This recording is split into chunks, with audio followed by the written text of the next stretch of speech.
Hello everyone, welcome back to my Sims 2 channel. My name is Brianna Peppers and today I will be walking you through part 2 of my Fairplay tour. In today's video, I'm going to be showing you the second most extensive family in Fairplay, which in my opinion is the Oakley family, and by relation, the Burke family. So the Oakley family is actually supposed to be the gender bend version of the Pleasant family. The reason that Oakley and Pleasant are not similar whatsoever is because in this version of Pleasantview, as you may know, all of these Sims from Pleasantview have been turned into their opposite gender, essentially.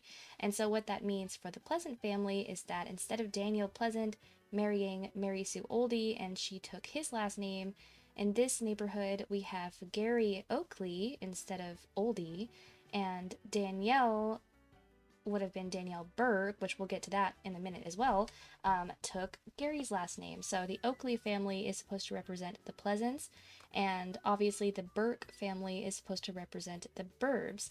But we are going to start off nice and slow so that we don't lose anyone because there's a lot. Just like in the first episode when we went through the Graves family, there are many different family members, many different storylines, and I don't want to get anyone confused. I don't want to get myself confused because this has been an ongoing project for around 2 years or so. So yeah, we're going to start at the main family home where the Oakley family first begins, over here directly across from the Graves family, just like in Pleasantview, how the Pleasant family and Goth family live right across from each other. So the Oakley family lives here. Some unfortunate things is that we have lost some of our oldest Sims to old age, of course, after 50 in-game days, and Gary Oakley is no longer with us. Gary was the gender-bent version of Mary Sue. They didn't call him Gary Stew, they just called him Gary in this one. But we are going to get to go through his family tree and check out the rest of his family and see what's going on. So without further ado, let's begin inside our first home. Alright, so welcome to the original Oakley family home. This is originally where Gary Oakley lived with his wife Danielle and their two children, Angel and Lionel. These are all, obviously, it probably goes without saying, but these are all the gender-bent versions of the Pleasant family, with Gary being Mary Sue, Danielle being Daniel, Angel being Angela, and Lionel being Lilith. So that part is not as important right now because none of those Sims live in this house anymore. We actually have an entirely new family basically living in this house, but they are related, so let's go ahead and jump in. It's not important, but I did give this house a complete makeover. It looks a lot different than it did, but that's gonna be the case for most of the houses because I think I said this in the last episode, but all of the homes are decorated with vanilla base game compatible stuff, so I just kind of have CC'd the heck out of the place. So first of all, let's find where all of our Sims are. Okay, so up here in the attic, but really it's the third floor, this is the adult's bedroom. First things first. Okay, let's just get started right away. This is not Danielle Oakley. This is Kimmy Oakley. This is Gary's second wife. So, long story short, because I could go on about this all day, just like in a regular Pleasantview when you first begin playing, there happens to be a situation where Danielle is cheating on her husband Gary with their male maid, Caleb Lambert, and Gary found out about this and was not happy. They went through a rough period of time where they were trying to decide if they should stay together or not, because just like Mary Sue, Gary was in the politics career and was trying to move up, and a divorce could have been very harmful for his campaign. So inevitably, Danielle and Gary ended up staying together for a short while longer, just long enough for their twins, Angel and Lionel, to grow up and move to college. But then during that time, Danielle continued to seek out other partners, if you will, and actually became pregnant, which was quite a shock to me as she was not that young. But she did get pregnant, and Gary knew without a shadow of a doubt that it could not be his child, and he subsequently decided to just divorce her. He couldn't handle it. He was not willing to raise another man's baby, and just decided that it wasn't worth it, even if it did make a hit to his career. So he divorced her, and Danielle was kicked out with her pregnancy. And we are going to go to Danielle's house after this so that you can see her, and I'll talk more about her kids at that time. But let's talk about the people that are in this house. So not long after Gary and Danielle divorced, he actually ended up meeting Kimmy Oakley. I don't remember how they met. I think that she worked with him, or actually she might have been in a military career. Let's see. I remember that she did get fired a while back. Well, she was a townie, first and foremost. I guess that's the important part. It doesn't say what job she got fired from, but I want to say it was the military. She got fired because of a bad chance card not long, as you can see, after she married Gary. Hey, there's Gary. He did die of old age. And then immediately she did get a job in the science career because she's a fortune sim. Gary was also a fortune sim, and even though Gary was making a good amount of money at that time, as you can see, she married a rich sim. She still decided to get a job. But yeah, so this is just Gary's second wife. He met her somehow, somewhere. They hit it off right away. And she was a little bit younger than him, but, you know, that's why she's still kicking and he's gone. They did end up having one child together. This is Gary's third child. So he had Angel and Lionel, and then shortly after they went to college, he married Kimmy. He ended up having his son, Jace. Oh my gosh, he's green. Let's turn off this light. Maybe put on some clothes real quick, just so that we can... There we go. So this is Jace Oakley. Like I said, he is Kimmy's and Gary's son. He is the only child of Kimmy. She ended up having just the one. Jace does have his two older brothers, Angel and Lionel, and they are now elders. Everybody is like much older. Again, this has been 50 days in the making. And Jace here, he has 21 days before he becomes an elder. And this is where things are going to start getting a little bit weird, but I want you to just hang in there with me, okay? By the way, Jace is a fortune sim just like both of his parents. He's currently very happy, and I do believe, yeah, he's a secondary knowledge aspiration, which is pretty cool. Let's take a quick look before I go any further with his family tree. So, as you can see, we have our deceased grandparents, Helen and Corey Oakley. That is supposed to be Herb and Coral Oldie. Of course, they were Gary's adoptive parents, and they have passed away a long, long time ago. We are going to discuss them a bit more as well, because they did end up adopting another child. I talked about her briefly in the last episode as well. It's Andrea Oakley. But I don't want to jump around too much, so let's stay with Jace. His father, Gary, is deceased. He has his two brothers, Lionel and Angel, and that's it. And then he married this lovely lady over here, Nora. Also in her pajamas. I think that they reset. They were asleep. So let's just get everybody... Turn off the lights. It's way too bright in here. Oh my gosh, in fact, it's really bright. I don't know why... I struggle with lighting sometimes in my game. But this is Nora Oakley, and her maiden name is Nora Burke. Okay, so again, things are gonna start getting really weird. I don't know how to even... I'm a little bit embarrassed by this, but just hear me out. So, Nora Burke's parents are Danielle... I'm sorry, I'm laughing too hard. Danielle Burke, and her father is a townie named Gordon Wolozenko. He is just I think he's a downtownie, or he's a generic townie. I don't know. I know that Gordon, I think he's a downtownie. I don't remember. I'm sorry. But he does appear in other neighborhoods as well sometimes. So, to make it simplified, Nora is the child that Danielle became pregnant with when she cheated on Gary. Nora is not an only child. She has a twin. She has a twin brother named Liam. And as you can see, Angel and Lionel are also her brothers. I know it's very strange. It's like in real life, this is not considered incest because Nora does not share any, DNA with Jace. She is not related to Gary in any way at all. She just happens to have the same mother that Jace's half-brothers have. So, while they do share brothers, Jace and Nora are not actually related. I just got a little distracted. So Jace and Nora actually became friends as children. He brought her home from school, I think, and I remember coming up with the storyline in my head that Gary knows who Nora and Liam are.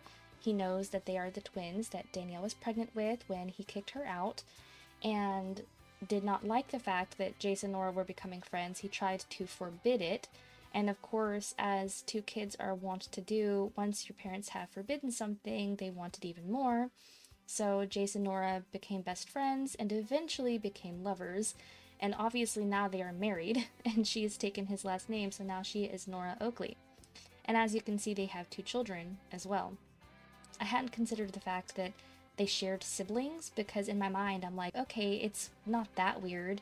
In fact, I thought it was kind of funny that Gary's son would end up marrying the children of his cheating wife.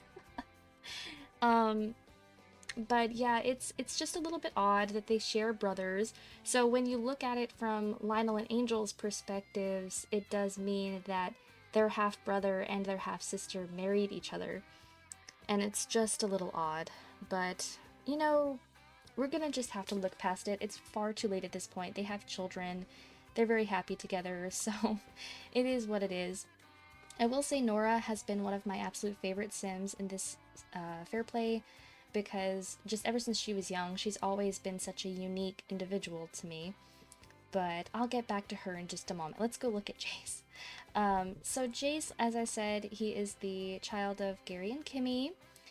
He has a pretty close relationship with his mom. His brothers, they're all very close. He has a niece.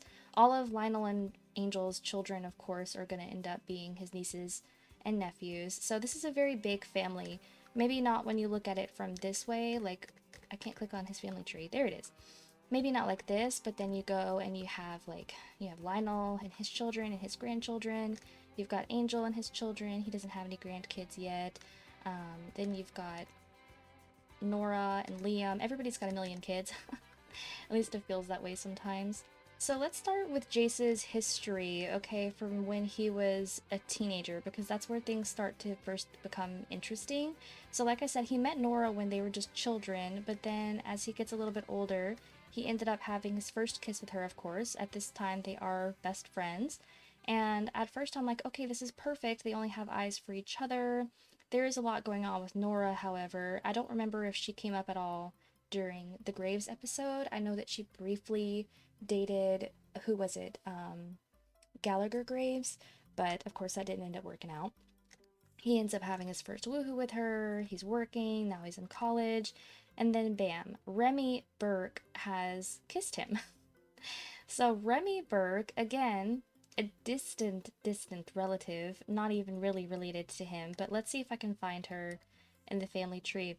So we have Jace, again, related to Kimmy and Gary, so not related to Danielle at all.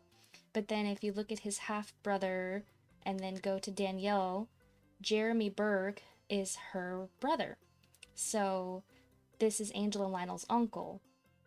Again, not related to Jace, but Angel and Lionel's uncle. This is supposed to be the Burb family, so that's supposed to be Jennifer Burb. And Jeremy here, almost called him Jennifer, had a few different children, and one of those being Remy. So Remy Burke, he had her with his first wife, Joan, who is supposed to be John Burke.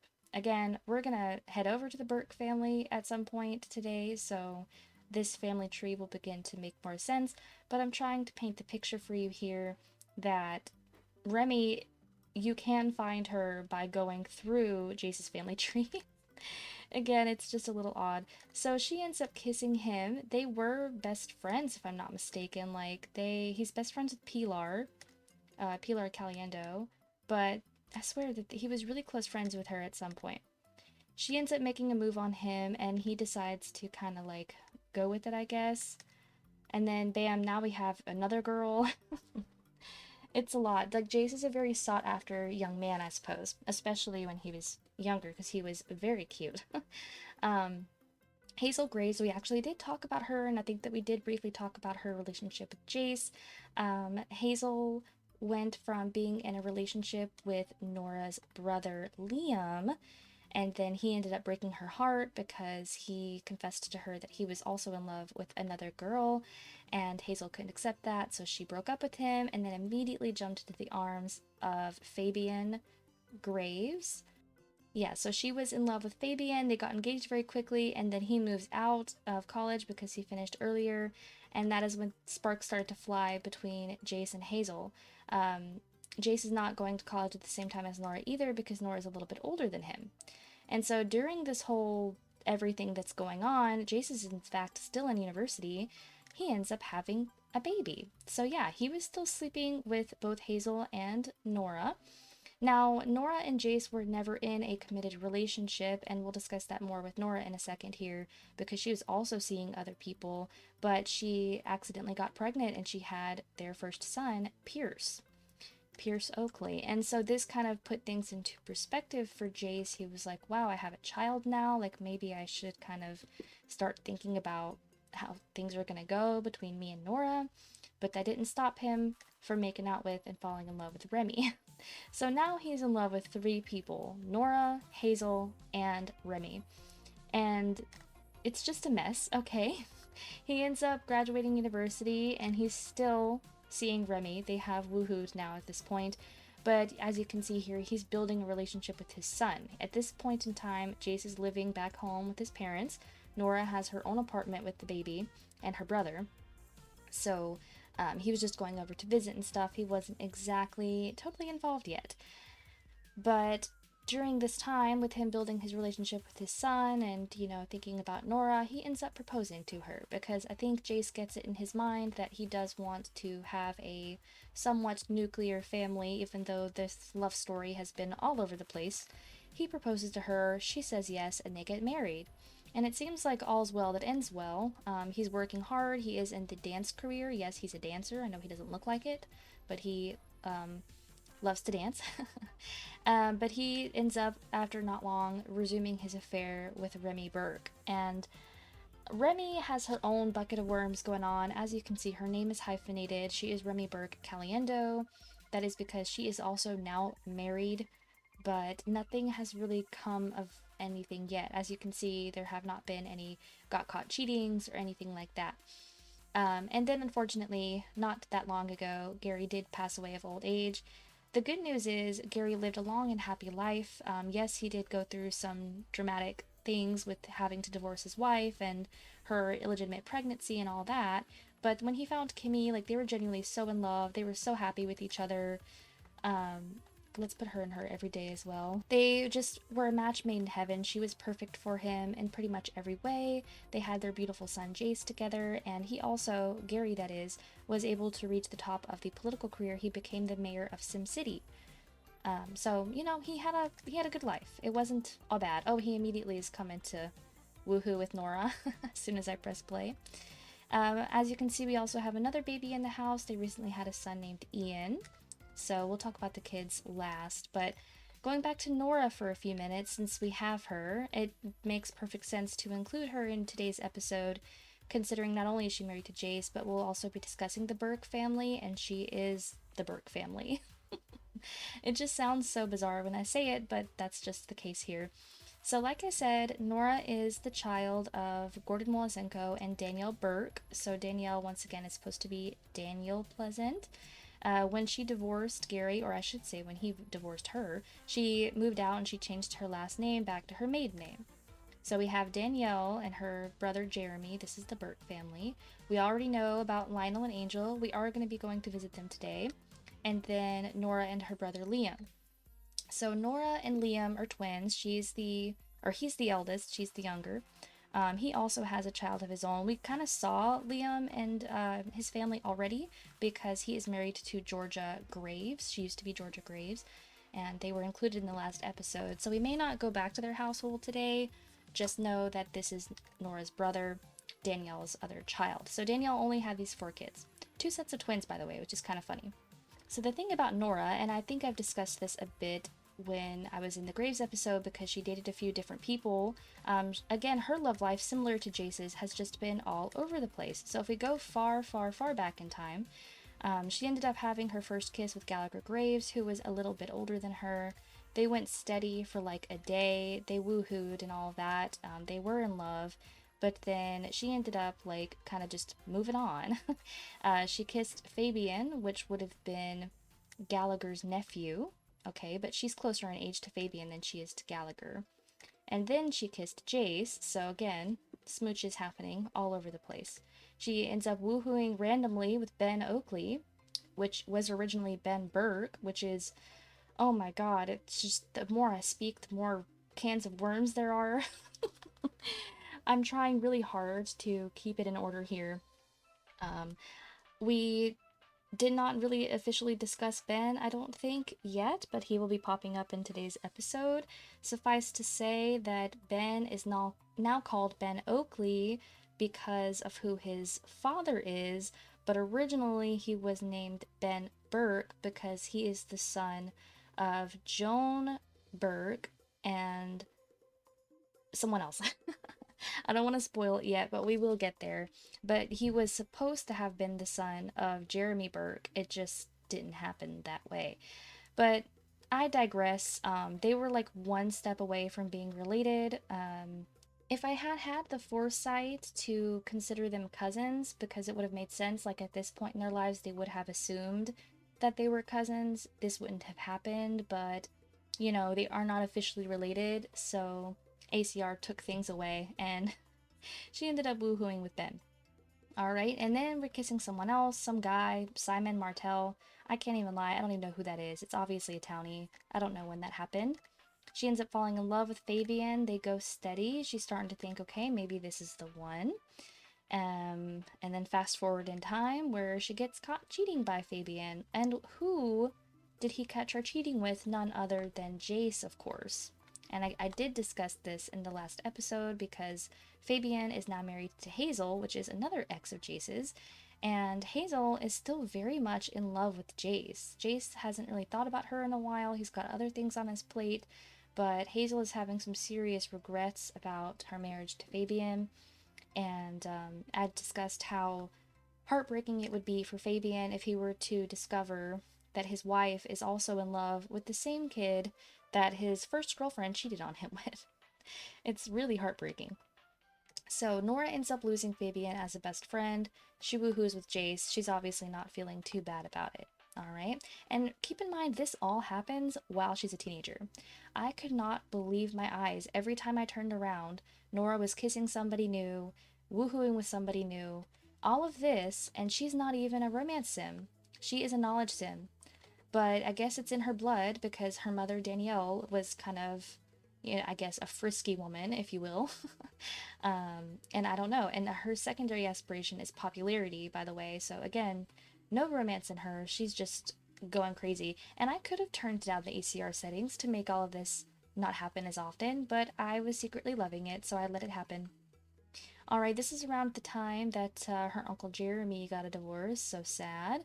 She ends up losing a fight with Fabian. He did end up attacking her, and he beat her up, which is very problematic, but in the Sims world, it can only be expected.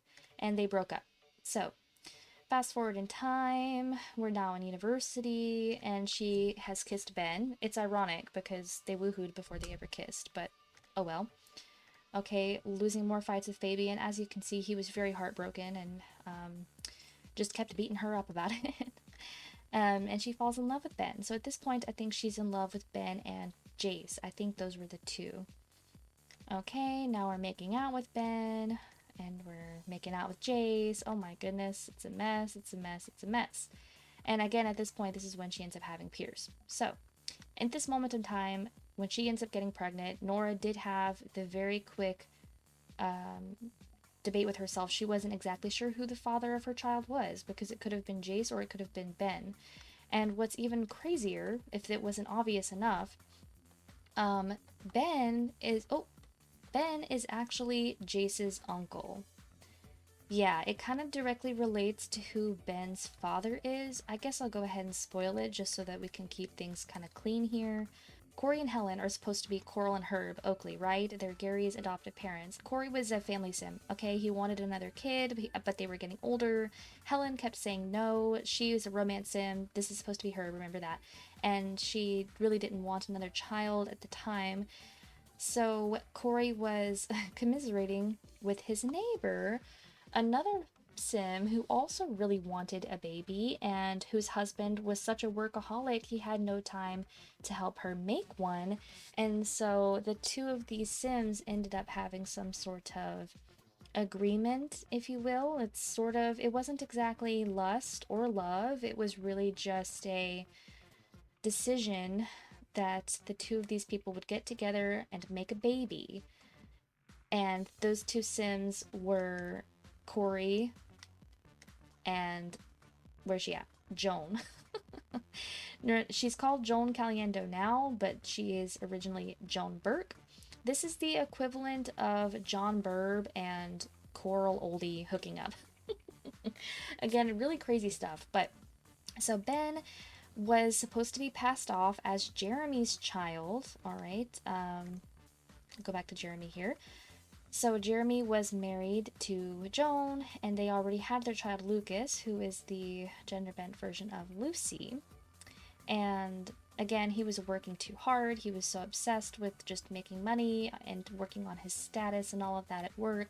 He was hardly paying any attention to Joan, which is why she had so much free time to pursue this event with Corey. I keep wanting to call him Coral.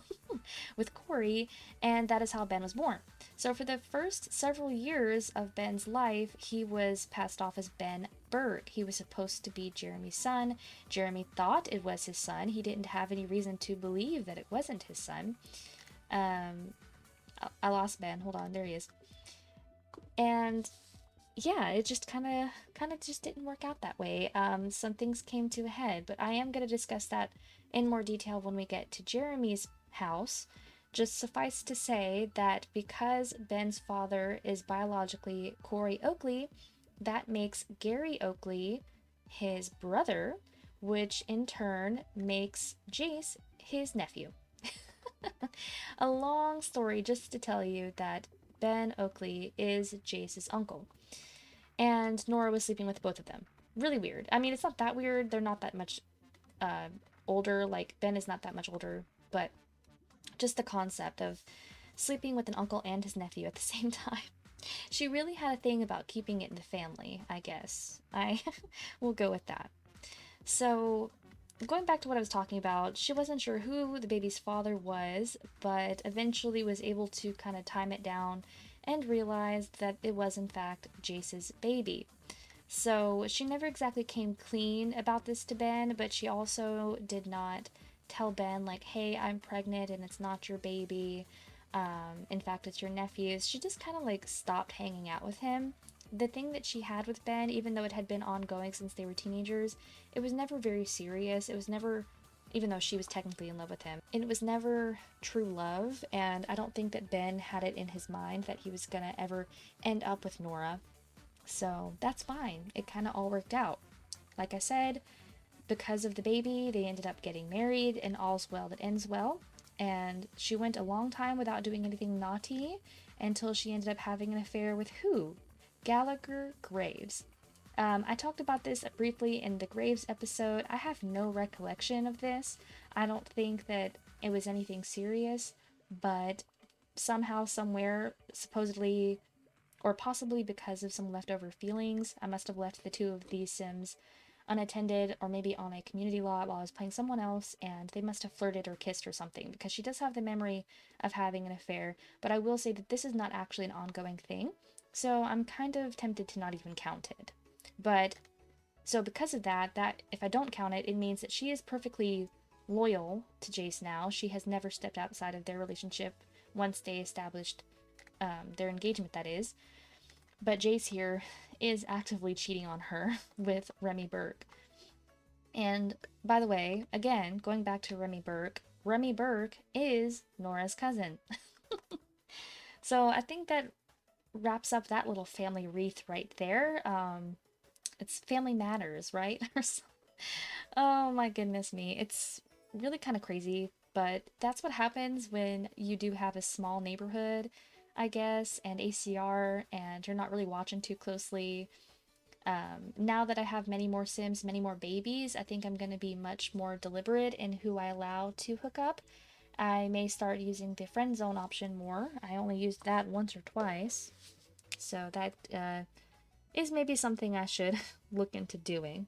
Alright, but let's go talk about the kids. So Pierce over here, as you can see, has 1 day until he becomes a teenager. I'm going to change him into his everyday, get him to walk into the camera.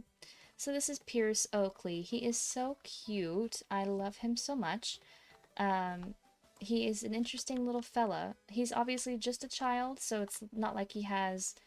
Ooh, I lost him. Not like he has an intense storyline or anything, but he's had an interesting life so far. When he was first born, he was being raised just by his mother and his uncle Liam in a little apartment, and then finally Jace and Nora ended up getting married while he was, I think, a toddler. And then once that was it, well, that was it. Not too much to say about him right now. He is very close. This family is very big, but I like that they're all so close. They keep in good touch. He gets along great with both of his grandmas. Unfortunately, of course, his grandpa Gary has passed away. His grandpa Gordon is not exactly involved in his life.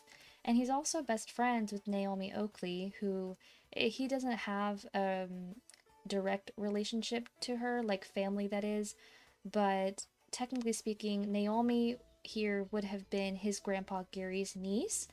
So I suppose that makes them like second cousins or cousins once removed.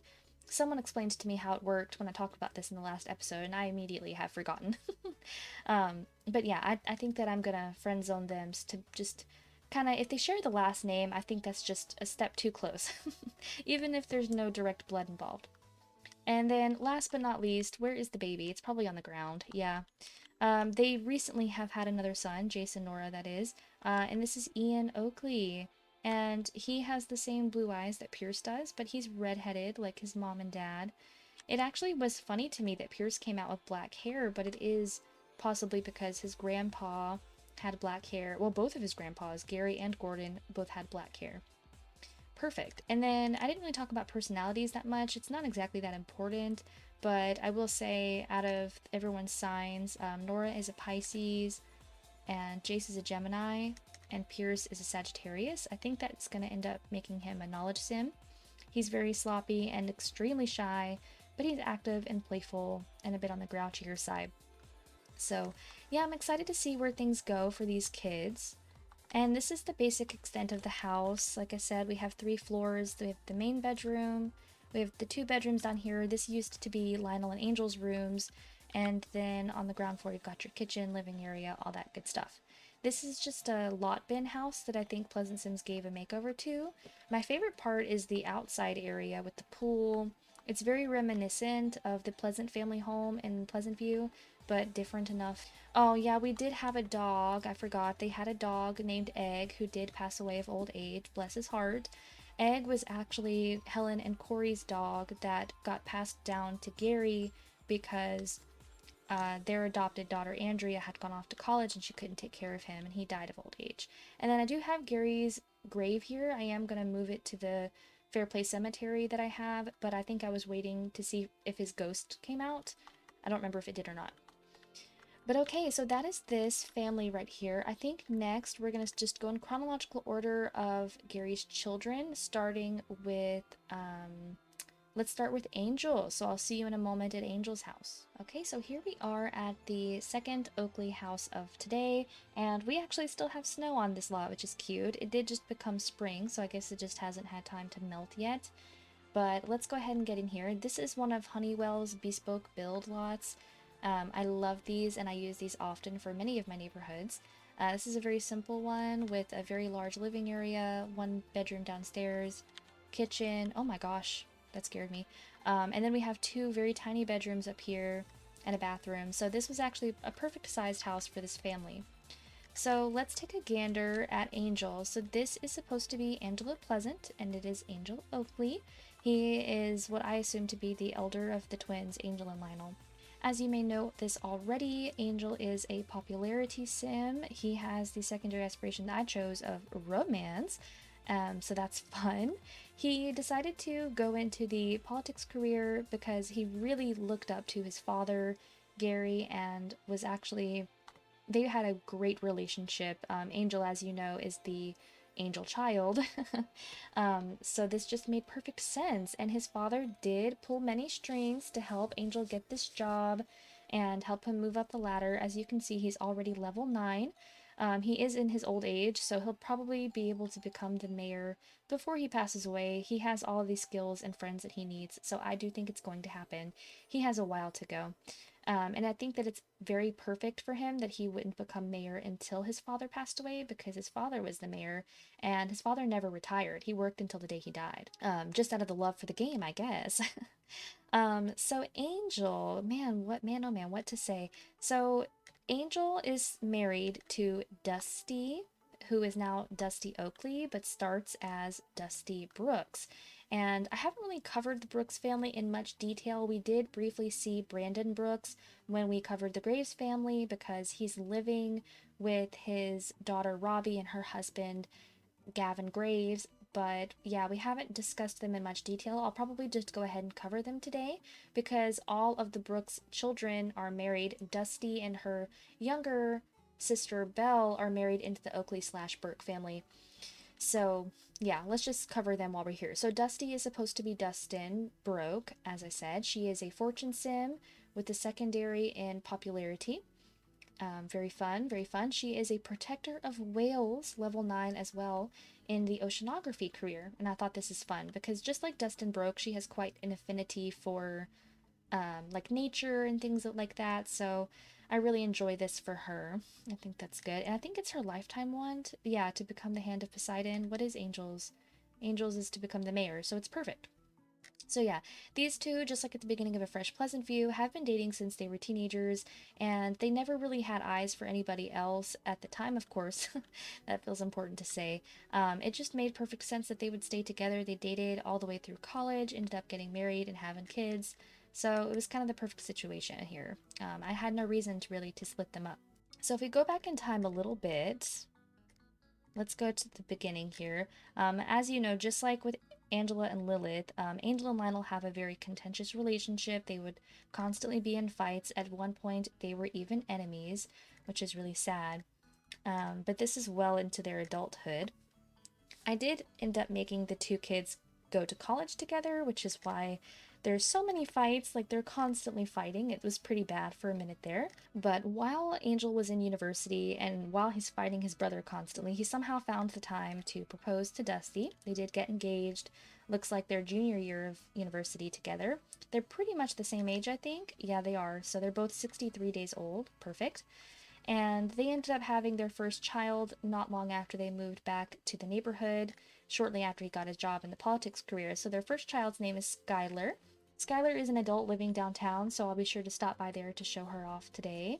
So he just is constantly having babies. There's not much happening here. So they have 3 children in total. So after Skyler, they had Aris.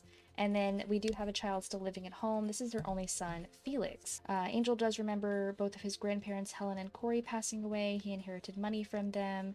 As you can see, they are pretty well off, so they've never really struggled ever since they came back from college, because they've always had help from Angel's wealthy father, and plus being able to move up so quickly in the ranks of the politics career was very helpful for him. He vividly remembers when his Uncle Jeremy and Aunt Joan broke up, which was very sad for him, but, you know, that was well into his adulthood. And let's see, he had Felix at some point or another. And oh, what's this? He went on a date with Dusty. Okay, cool. Someone else broke up. Oh, Andrea and her husband. Andrea would be his aunt, technically speaking, because she is Gary's adopted sister. And so pretty much Angel's whole life, he has just been spent fighting with his brother. They have never gotten along, even in their adult years. I thought for sure once I separated them and they were no longer living in the same house that their relationship would somehow improve. But unfortunately, it just never got that far. They were never able to push past whatever grudges that they were holding against each other, even now in their old age. And I have really tried. I've tried to make them hang out with each other. I've tried, their mother Danielle has tried to facilitate, like, conversations between them, and just for some reason these two brothers just don't get along. It's not a happy story with them. But oh, we have some recent developments. Angel has had an affair with Amber Graves, and I might have discussed this briefly because Amber did pop up in the Graves episode, in part 1 of this series. She is married to Fabian Graves. She is much younger than Angel as well.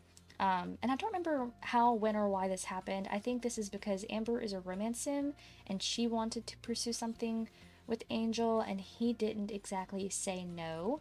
I think at this point he was already an elder. Yep, he was already an old guy. And I don't know, maybe he just saw an opportunity to hook up with a younger woman, as gross as that is.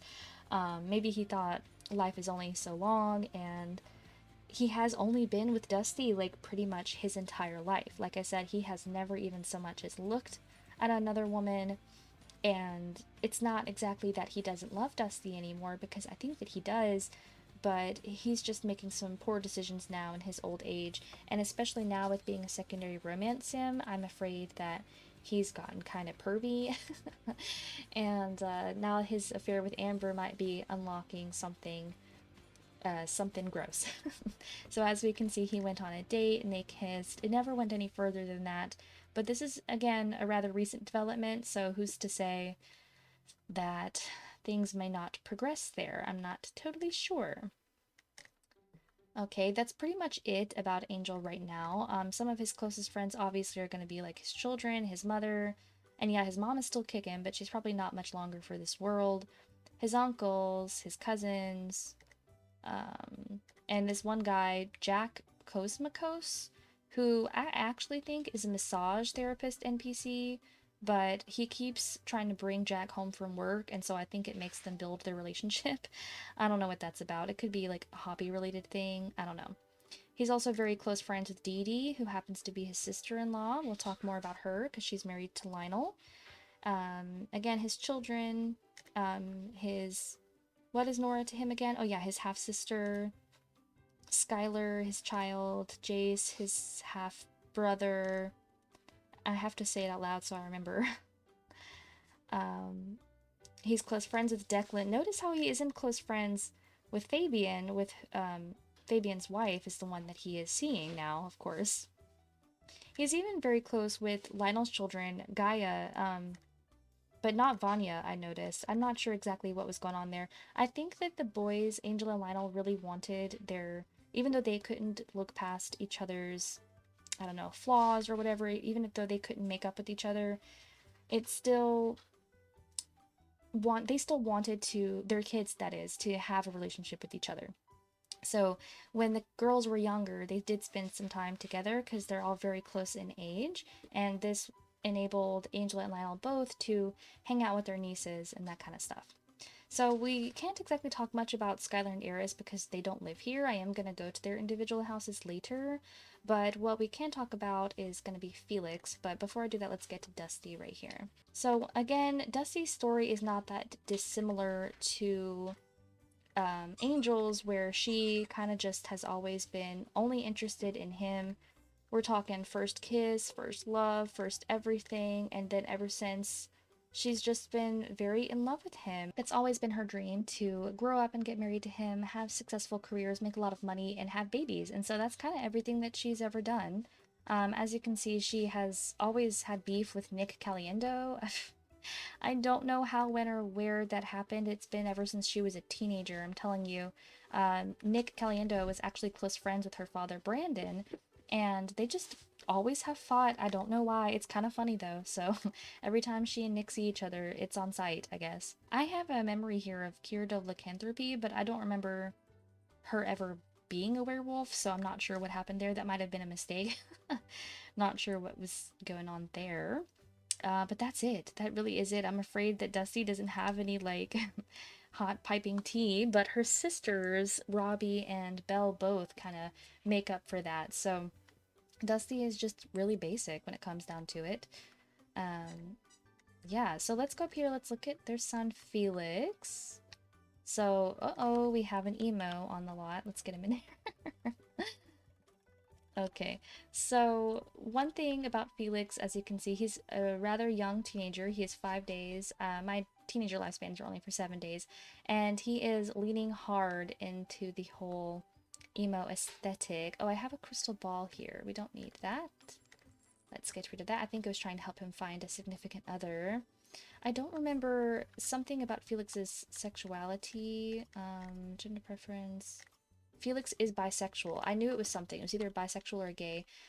So he is looking for love. He is a popularity sim like his mother. Or no, I'm sorry, like his father. And he really wants to go to college. His current lifetime want is to maximize influence and use it 200 times. He wants to become like a master manipulator. And with his two parents being the way they are, I could see that being a thing. But yeah, Felix is so cute. Felix was actually a surprise baby. So Skyler and Aris, his two older sisters, are significantly older than him. In fact, I think Skyler was already out of the house at college, and Aris was on the way to college. Like, she was very close to becoming a young adult when Felix happened to be born. It was a surprise. I really didn't think that Dusty and Angel were going to have any more kids, but here we are. And I'm pretty pleased about it because they had only had daughters, so now they had their son really late in life. So he's in public school, although I think it would be kind of nice to put him in private school. I think the son of a senator would totally be in private school. They could certainly afford it. He has quite a few friends as well. He's doing great for a young popularity sim. He wants to become friends with Cairo Graves, which would be nice, but Cairo's a bit older than him, so I don't know why that would be important. Aside from his close family, he is very close friends with a townie, I guess. Bellamy Burke, which is his cousin. Wenry Graves, which is his cousin. You know what? He doesn't have any friends that aren't his family. He is mildly attracted to Diana Lambert, but Diana is in a relationship with someone.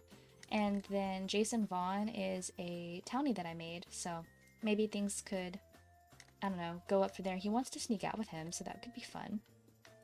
But yeah, there's not much else to say about Felix. Like I said, he's pretty young. This is his personality. He's an Aries. He's very neat, outgoing, active, but extremely serious and grouchy, which could be a little problematic when you're trying to make friends with people, but it seems to be working in his favor. I mean, well, with his family anyway.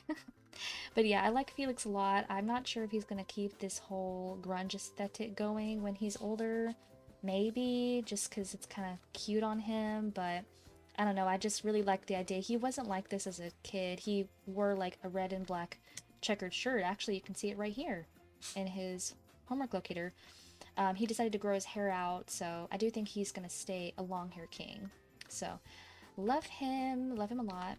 And this room over here, he's in what used to be Skylar's bedroom, and then this is Aris's old bedroom. Yeah, but this house is pretty simple. I like it a lot, though. It's perfect for them. But yeah, I think that's essentially it with Angel's family. There's not much else to say there, besides him and his little affair with a younger woman, which is pretty gross. And look at that, they're gonna go flirt with each other. But I'm afraid to save time, we're gonna go ahead and jump over to Angel's brother Lionel's house, and I'll see you there. So here we are at the next Oakley house, where we have Lionel and his wife Dee Dee.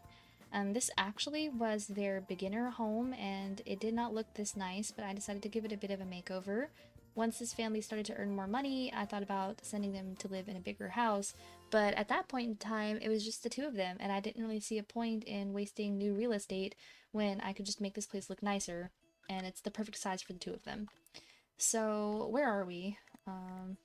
Okay, we're in this extra hobby room. So it's a pretty small house. As you can see, we have a very moderate-sized living space, tiny kitchen, tiny bathroom, 2 bedrooms, and this is where Lionel and Dee Dee have lived almost their whole lives, their whole adult lives, that is. When they first got married, they were living in an apartment, and then when they started having kids, they bought this house. So this is his athletic wear. Let's change into your everyday. I think that is Dee Dee's everyday. So, one thing about Lionel, this is the gender bent version of Lilith Pleasant, and he has very much the same aesthetic. He's got tattoos, he wears jewelry, looks like a rocker, punk dude, but shockingly, he is not in the music career, he is in the show business career. He dreamed of making it big as an actor, and I think he has kind of succeeded. In his old age. He is a Broadway star, and he's kind of just moving on up in the world. He does need to earn one more friend and get a body scale point, which is, I think, what he is working on. So he is a young 63 days old, just like his twin brother, and I think he is thriving, besides his animosity with his brother, I guess, but that's just something they've dealt with for so long that, oh well. I will say he wants to be friends with Angel. I locked that in a very long time ago, and it's something that I hope that we can work towards, but I'm certainly not going to hold my breath because, yeah, it's looking pretty bad. So similar to Angel and Dusty, Lionel and Dee Dee have been dating, well, have been together. They're married now, obviously, but they have been dating since they were teenagers, and this is supposed to be the gender-bent version of Dirk Dreamer. This is Dee Dee Draper is her maiden name. Unfortunately, the Draper name has withered away because they never had another child with the name Draper, and Dee Dee is an only child. Well, she has a half-sister through her mother, but that's kind of it, and then she ended up taking a different name as well. So anyways, Dee Dee here is 63 days old as well. She wants to get a job because she has retired, but she is a retired business tycoon. She made it all the way to level 10. She was very successful in her career. As a fortune sim, she's very happy, and then her secondary aspiration is pleasure, as I think Lionel's is as well. Yeah, they're both secondary pleasure sims. They just love to kind of chill and do whatever they want, and especially now that she's retired. I do think that Angel is going to continue working for a while longer. I think that it's kind of his dream to become a bit more, I don't know, notable in the community, because especially since his brother is a very successful senator, I think that Lionel feels the need to compete in a way, and I could see him not wanting to quit working until Angel does, or even maybe if Angel was to retire first, I think Lionel would continue to work just so that he could say, hey, I kept going after you quit, haha. I could see him doing that totally. So yeah, over here to Dee Dee, not much to say about her besides being a retired business tycoon. They do have 2 kids together. Let's get into that, I suppose. So we had Vania Oakley and Gaia Oakley. So both very, I think Vania is a more common name, but Gaia was a very fun name for us to find. I liked that one. I think that Lionel and Dee Dee both share sort of an affinity for dark colors and sort of like that dark aesthetic, which is also why their house is so black. And then their children also have an affinity for this. They have a redheaded daughter like Lionel here, and then a black-headed daughter like Dee Dee. I think that's really cute. And we do have a grandchild. So their daughter Vanya has a son named Finn. We are going to go into Vanya's house a bit later, so we'll actually get to see them up close, but I might just teleport Gaia over. I haven't decided yet. Gaia is also living downtown with one of her cousins, Aris. So like I said, when we were at Angel's house, I think it's kind of nice that even though Lionel and Angel don't get along very well, their children have managed to become friends and sort of close that divide. One unfortunate thing about Lionel, I will say, something I really dislike about him, is that very early on in his marriage, he ended up having an affair. Where is it? Oh, I think it was this one. Let's see.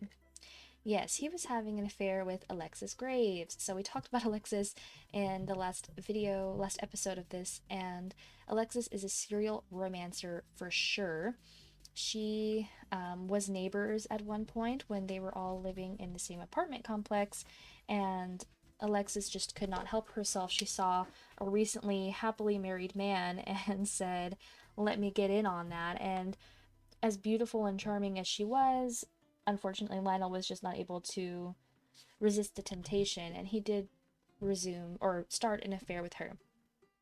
While his wife was pregnant, by the way, because then Vanya was born.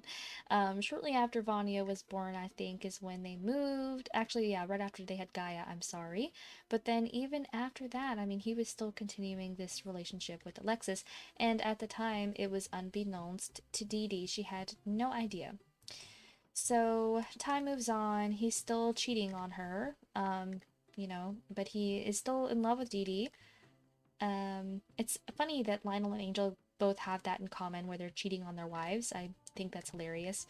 But just so much time has passed. Like at this point, like his kids are about like to be teenagers or something like that, like, or children at least, and he's still seeing Alexis. So I think that at this point it's become less of an affair.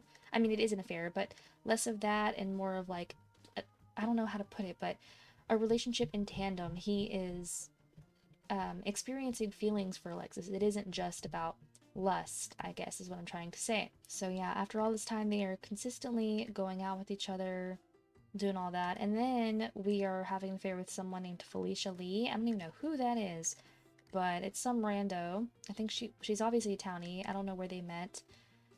So at this point, it's like, okay, yeah, he's in love with Alexis and Dee Dee, and he's now seeing other people.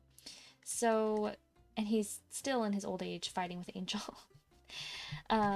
He wasn't too broken up by the fact that his father died. He never really had a great relationship with Gary or Danielle. I mean, he was closer with Danielle. In fact, I think he is, let me see, friends with her. Yeah, they managed to actually mend their relationship. So similar to some people's gameplay when they play Pleasantview, I know that some people like to have Lilith and Daniel have a closer relationship because I think a lot of people see Angela and Mary Sue as more similar. And I totally get that. I mean, I did something similar in my gameplay where Lilith joined the athletic career to try to impress Daniel. So, totally makes sense here that Lilith and Danielle would have gotten along better. But yeah, he wasn't too broken up about it. And then so, one thing about this couple, going back to the relationships thing, sorry I'm all over the place, but I have had a lot of coffee today. Dee Dee, I was exploring things where like, what if they had an open marriage? Because she also has been partaking in an affair.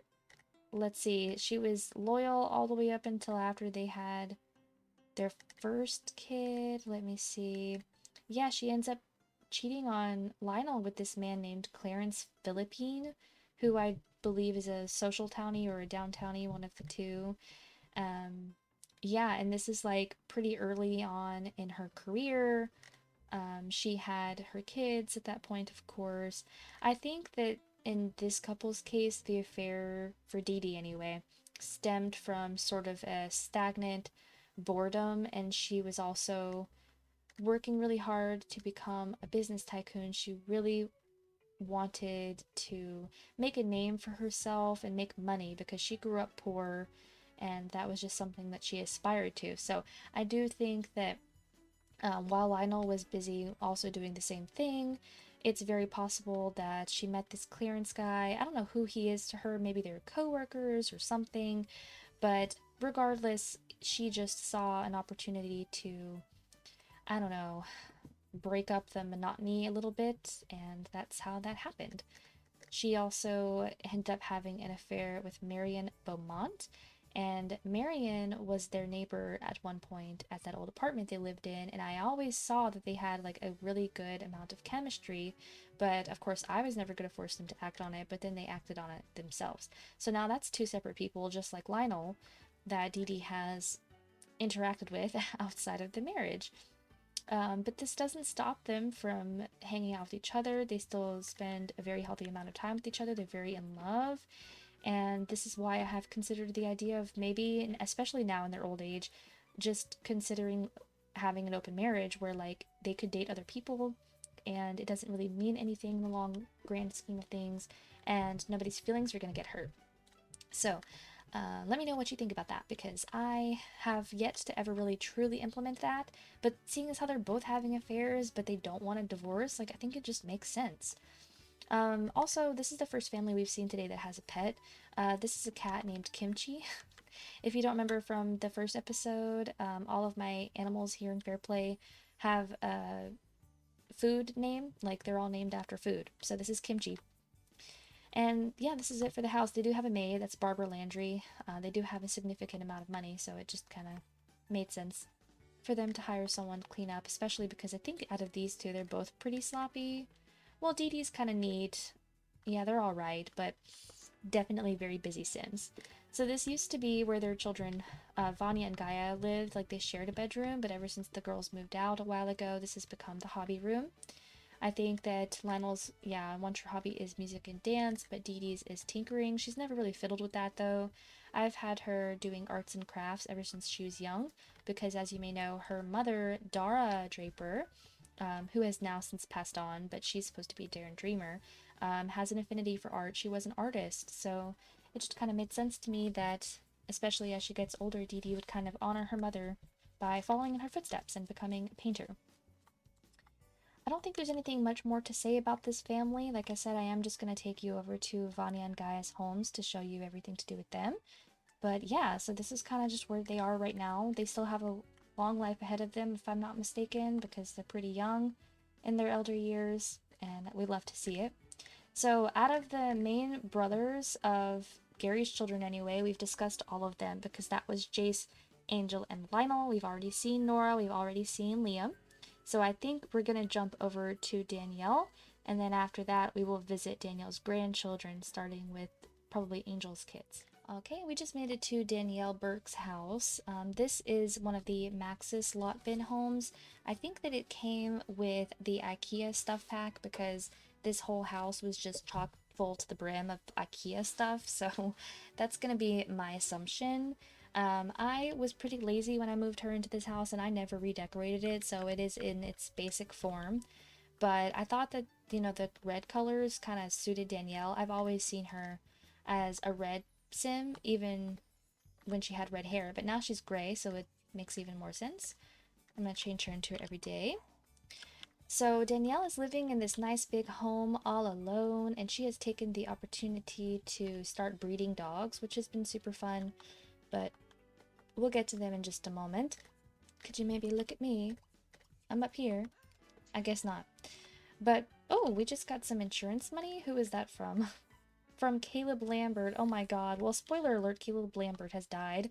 I wasn't really going to talk about him too much during this episode because he's technically part of the townies that I've moved in, and they were going to be their own episode probably at the end of the series. But long story short, Caleb Lambert, as I mentioned earlier, is the maid.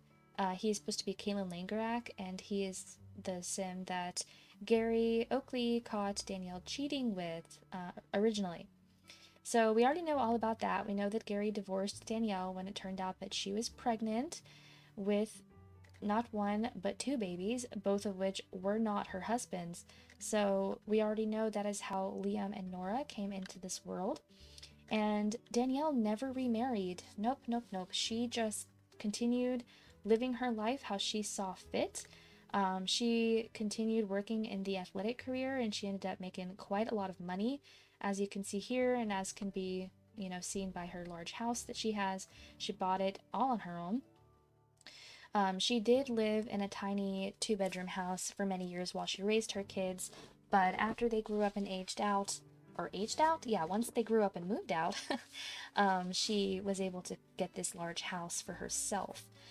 She did briefly have a roommate here of Joan Burke, her ex-sister-in-law, but Joan found love with someone else and has moved out since then. So Danielle is pretty much her whole later half of life after having Liam and Nora. It was just spent taking care of them and going on dates and just kind of living her best life. Like I said, she reached level 10 in the athletic career. She has many friends and many lovers. Some of the few to name would be Nick Caliendo, which in other words is Nina Caliente, which everyone loves getting Daniel Pleasant and Nina Caliente together, so that was perfect. A townie named Charlie Tang, a townie named Makoto St. Julian. Let's see, Brent Palmer, another townie. She has a crush on Shay Johnston, but I think things have fizzled out there. Andre Holland, Peter Sims. Let's see, in love with Silas Brinkley, and I think that's supposed to be Sandy Broody. Skyler Haggerty, another townie. I think he's a host. Ian Chester, who I think is supposed to be Ivy Cooper. Simon Martell. This is the same townie that Nora kissed. I don't know who this is, though. She's in love with him, whoever he is. Brandon Lestrange, so in other words, Brandy Letourneau. And then, of course, her baby daddy, Gordon Wolasenko. She's still in love with him. After all these years, they never ended up getting together, officially, but that's okay. She does have a crush on Brandon Brooks, which I thought was really fun. Brandon Brooks is now a widow, of course, because Dara Draper has passed away, but I don't think anything is really going to come of that. And then Juan Raymond, another townie. So just a ton of them. Then she's got a crush on this Neil Cameron guy, Gary Bowie, whatever. So many lovers. There's probably been more that she just doesn't have chemistry with, for all I know. But at this point, she has woohooed with 20 different sims, and she's one of my first or very few sims that I've ever had in my life that has actually managed to woohoo with 20 different Sims. It's not as easy as it would seem. So, like I said, quite a full life that Danielle has been living. In her spare time, she has been working on repairing cars and stuff. She used to have a car out here that she's recently given away. I forgot who she gave it to. Probably one of her children, Nora or Liam, I don't remember. Because the reason she's giving her stuff away is Danielle is about to expire. She is 82 days old. She is very close. As you can see, she probably has 1 day left in her, maybe 2 if I'm lucky. But yeah, it's about to be time to say goodbye to Danielle. It makes sense because Gary has passed away not that long ago either, and I think they were somewhat relatively close in age. It's really sad to see her go. Danielle is quite a figure in Fairplay. She has, you know, a very large family. As you can see, she has 2, 3, 4, 5, 6, 7, 8 grandchildren between her 4 kids, which is very impressive. Wow, and look how all of them have black hair except for Ian and Vania. That's impressive. Anyways, there's not much else to say, I think, about her. Her secondary aspiration was popularity, so she's worked on that a bit. We started, her original dog out here was Hot Dog. Hot Dog is very cute, and then not much later, he's about to become an elder as well, oh my goodness. We adopted this female adult dog named Peach, or maybe we got her as a puppy, I don't know.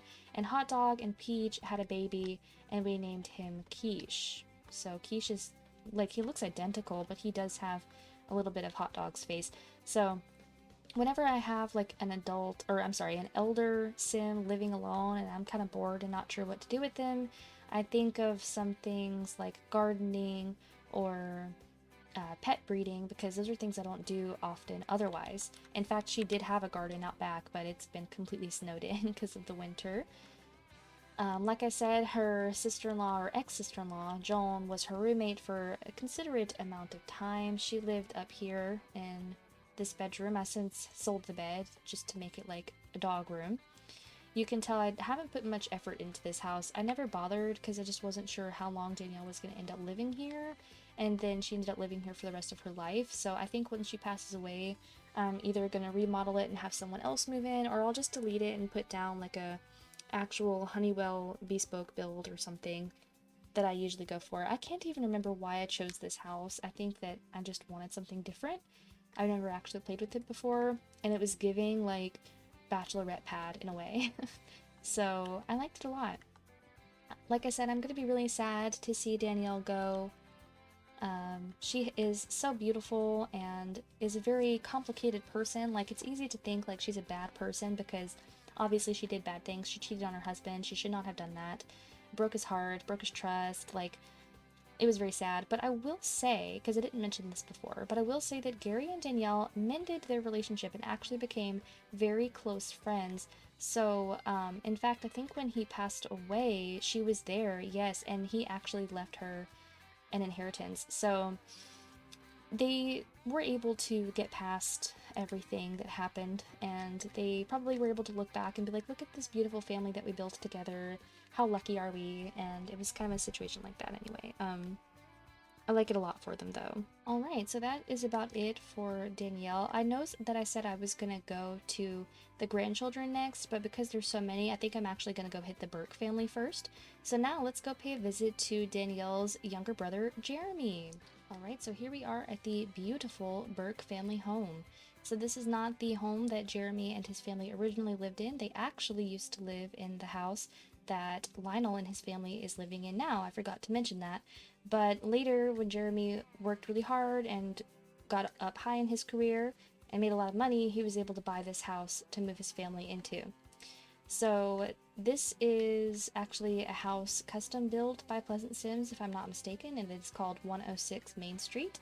I really like this house. It's very cute. They have 2 cars, very nice yard, and I've redecorated it and it looks great. So as you can see here, Jeremy is also an elder. He's a little bit younger than Danielle, but not by too much. Actually, let's just put everyone in their clothes. Down here in the main bedroom, we have Jeremy Burke, and you can see behind him there that he is married to someone that is no longer Joan. If I didn't make that clear enough earlier, he and Joan have divorced. So let's just start from the very beginning. Jeremy and Joan are the gender bent versions of Jennifer and John, and Jeremy here, as a fortune sim and a very huge workaholic, like his whole dream was to just hustle and bustle until he could make $1 million basically. He already had one son with Joan named Lucas, who is supposed to be Lucy, and she really wanted another kid, but it ended up never happening for them until much, much later. So some things happened in between that time frame. Okay, so Jeremy and Joan, well, Joan that is, ended up getting pregnant. I already discussed this briefly when we were at the first house. She ended up getting pregnant. Jeremy just assumed that it was his child because they were, you know, together in that time frame. But Joan did it all as a plot so she could pass off Corey Oakley's child as Jeremy's, and it worked for a considerable amount of time. And in that time, when Jeremy thought that he was Ben's father, Lucas was older and had gone off to college, of course. Jeremy has another child with Joan named Remy. So at this point, you know, he's in Jeremy's mind, he's like, hey, I've already had 2 kids. Why not have a third? Because Joan really wants one, and she ended up getting a daughter named Remy. So that's all fun and games until things came to light. I forget exactly how. I did have like a whole plot. Maybe when I go back and look at the pictures, I'll be able to remember. But it did come to light that Jeremy was not Ben's biological father when Ben was in high school. And Corey Oakley was still alive. So this was very damaging both to Jeremy's ego and, of course, to his heart. I mean, I can't imagine how painful it must be to raise a child for like 15, 16 years thinking it's yours, having no reason not to believe that it's yours, just to find out that that child is the result of an affair. And it was a very nasty lie of Joan to try to pass off Ben as his son, and Jeremy just could not forgive that, so they fought quite a lot, and ultimately that did lead to their divorce, and Joan got kicked out. See, normally I would allow, similar into real life, I guess, I would allow the mother to take the kids, but Jeremy had the income, he had the legal system behind him, and he was able to keep not only the house, but also the kids. Of course, at that time, Ben was moving off to college, like he's so much older, so it didn't matter quite as much, and because that was around the time he moved away, Ben and Jeremy actually grew apart. They were no longer in touch. I think that Jeremy was in just so much pain regarding it. He genuinely really loved his kids. He, you know, saw Ben as his son, so that kind of hurt.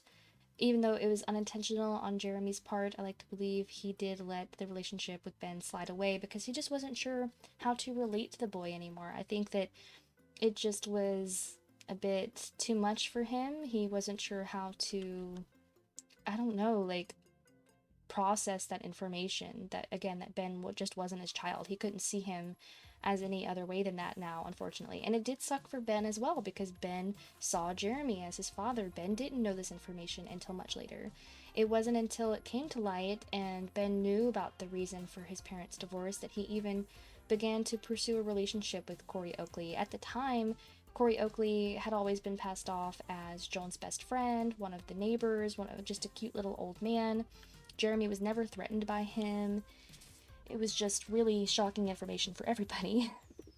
So Ben took this time to get to know Corey, and he, I guess, just really began to see him as more of a father figure because Jeremy let him down in that way, and Ben changed his last name. So that is why Ben is no longer Ben Burke, but he is now Ben Oakley. And it also is easier for me that way to keep track of Ben and to know which family he's actually in. Anyways, so long story short, that's how Jeremy and Joan ended up getting divorced, and not that long later, ends up marrying this beautiful woman, Belle. So Belle Burke, she's actually Belle Brooks. She starts the game as a toddler. She is the younger child, not the youngest, because Robbie is the youngest, but one of the younger children of Brandon Brooks and his deceased wife. I don't even remember what the deceased mom's name was. What did they call her? Probably Skipper or something. Sky. They called her Sky. So Sky had passed away. But yeah, so Belle is supposed to be the gender bent version of Beau. And so just imagine Jennifer Burb married Beau Broke. It's pretty weird, okay? I'm not gonna lie. But, you know, when you're an adult, I guess age differences just don't matter as much.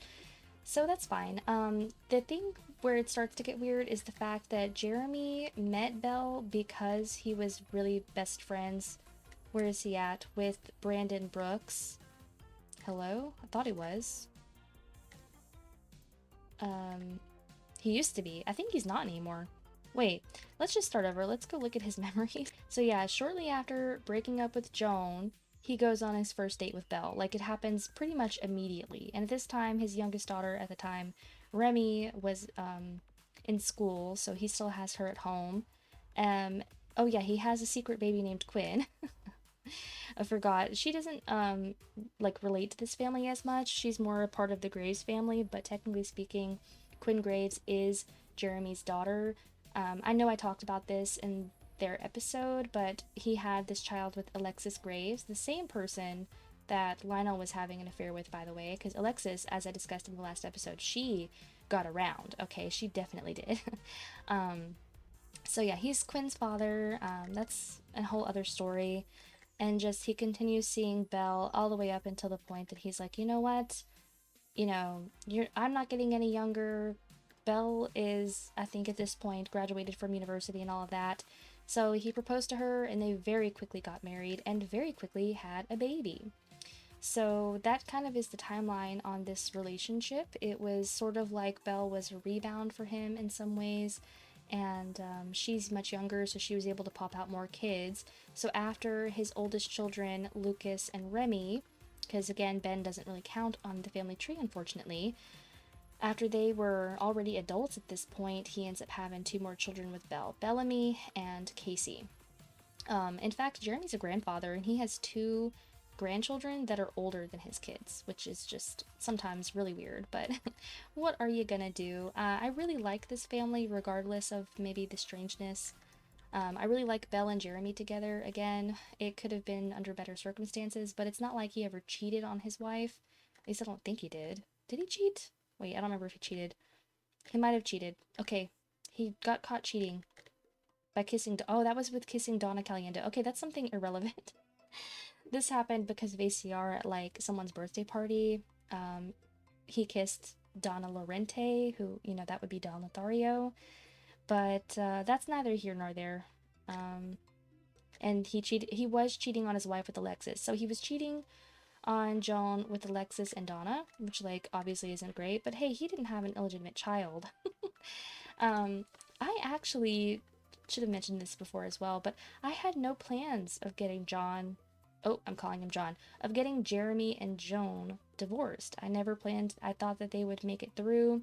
I thought that that would be like an interesting storyline. He has to learn to forgive her because he also had his own indiscretions.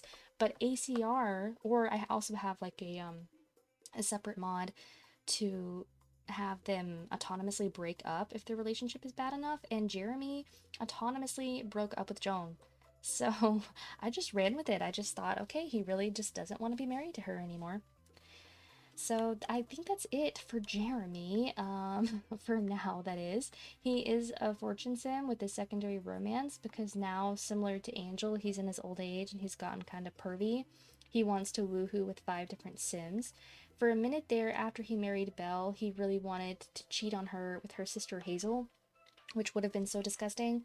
But luckily, Hazel was having no part of that. She, at the time, was engaged to Fabian, and she just wasn't interested in this pervy old man that was married to her sister. So he also has tried to make moves on his son Lucas's wife Carla, which is really disgusting.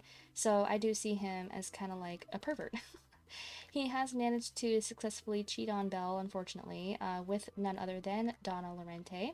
Or she's now Donna Caliendo because she married Nick Caliendo, so that's the equivalent of Dawn and Nina getting married. But yeah, it's a lot going on there. I'm not sure if we are going to get to visit the Caliendo family today or if that's going to have to wait to the next episode, but this is relevant as well because Joan, you know, Jeremy's ex-wife, actually has joined the Caliendo family. Okay, and recently we've had another baby, Casey. So let's go ahead and go take a look at the kids. So, oh, he's standing there pretty and waiting for us. So this is Bellamy Burke. You want to hear something funny is that I didn't even consider the fact that his name is a combination of Belle and Jeremy. I just was on the letter B for my naming system, and I really like the name Bellamy. I've always liked it ever since I watched The 100. And I named him Bellamy, again, not realizing that that is similar to like just mashing up his parents' names. So yeah, Bellamy here is a popularity sim. He is 2 days from becoming an adult, and he is going to be going to college because he wants to. He also wants to sneak out with Wenry or Felix. He has a part-time job as an intern in the politics career, which is perfect for him, I think. He also has some really high skills for a teenager, which is impressive. Some of his close friends, besides his family members, he's really close friends with his, who would Hollis and Sadie be to him? They would be his niece and nephew, respectively. Yeah, because these are his brother Lucas's children. Again, the age differences are staggering, but it's fine.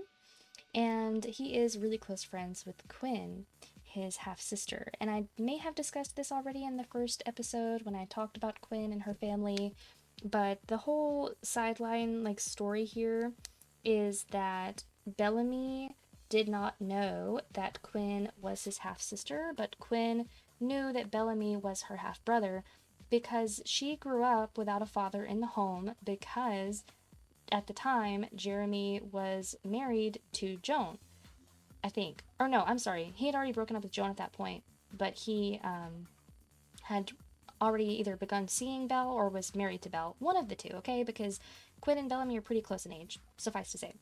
And it was supposed to be a secret because Alexis said, hey, this is your dad, I want you to meet him, but you can't exactly tell him, or you can't, I'm sorry, you can't tell other people that he's your dad. So Quinn always had to keep that secret to herself until finally, when Quinn and Bellamy are in high school and they're still very best friends, Quinn just couldn't hold it in anymore, and she had to tell him. She's like, hey, I don't want to keep the secret from you anymore, but we're brother and sister.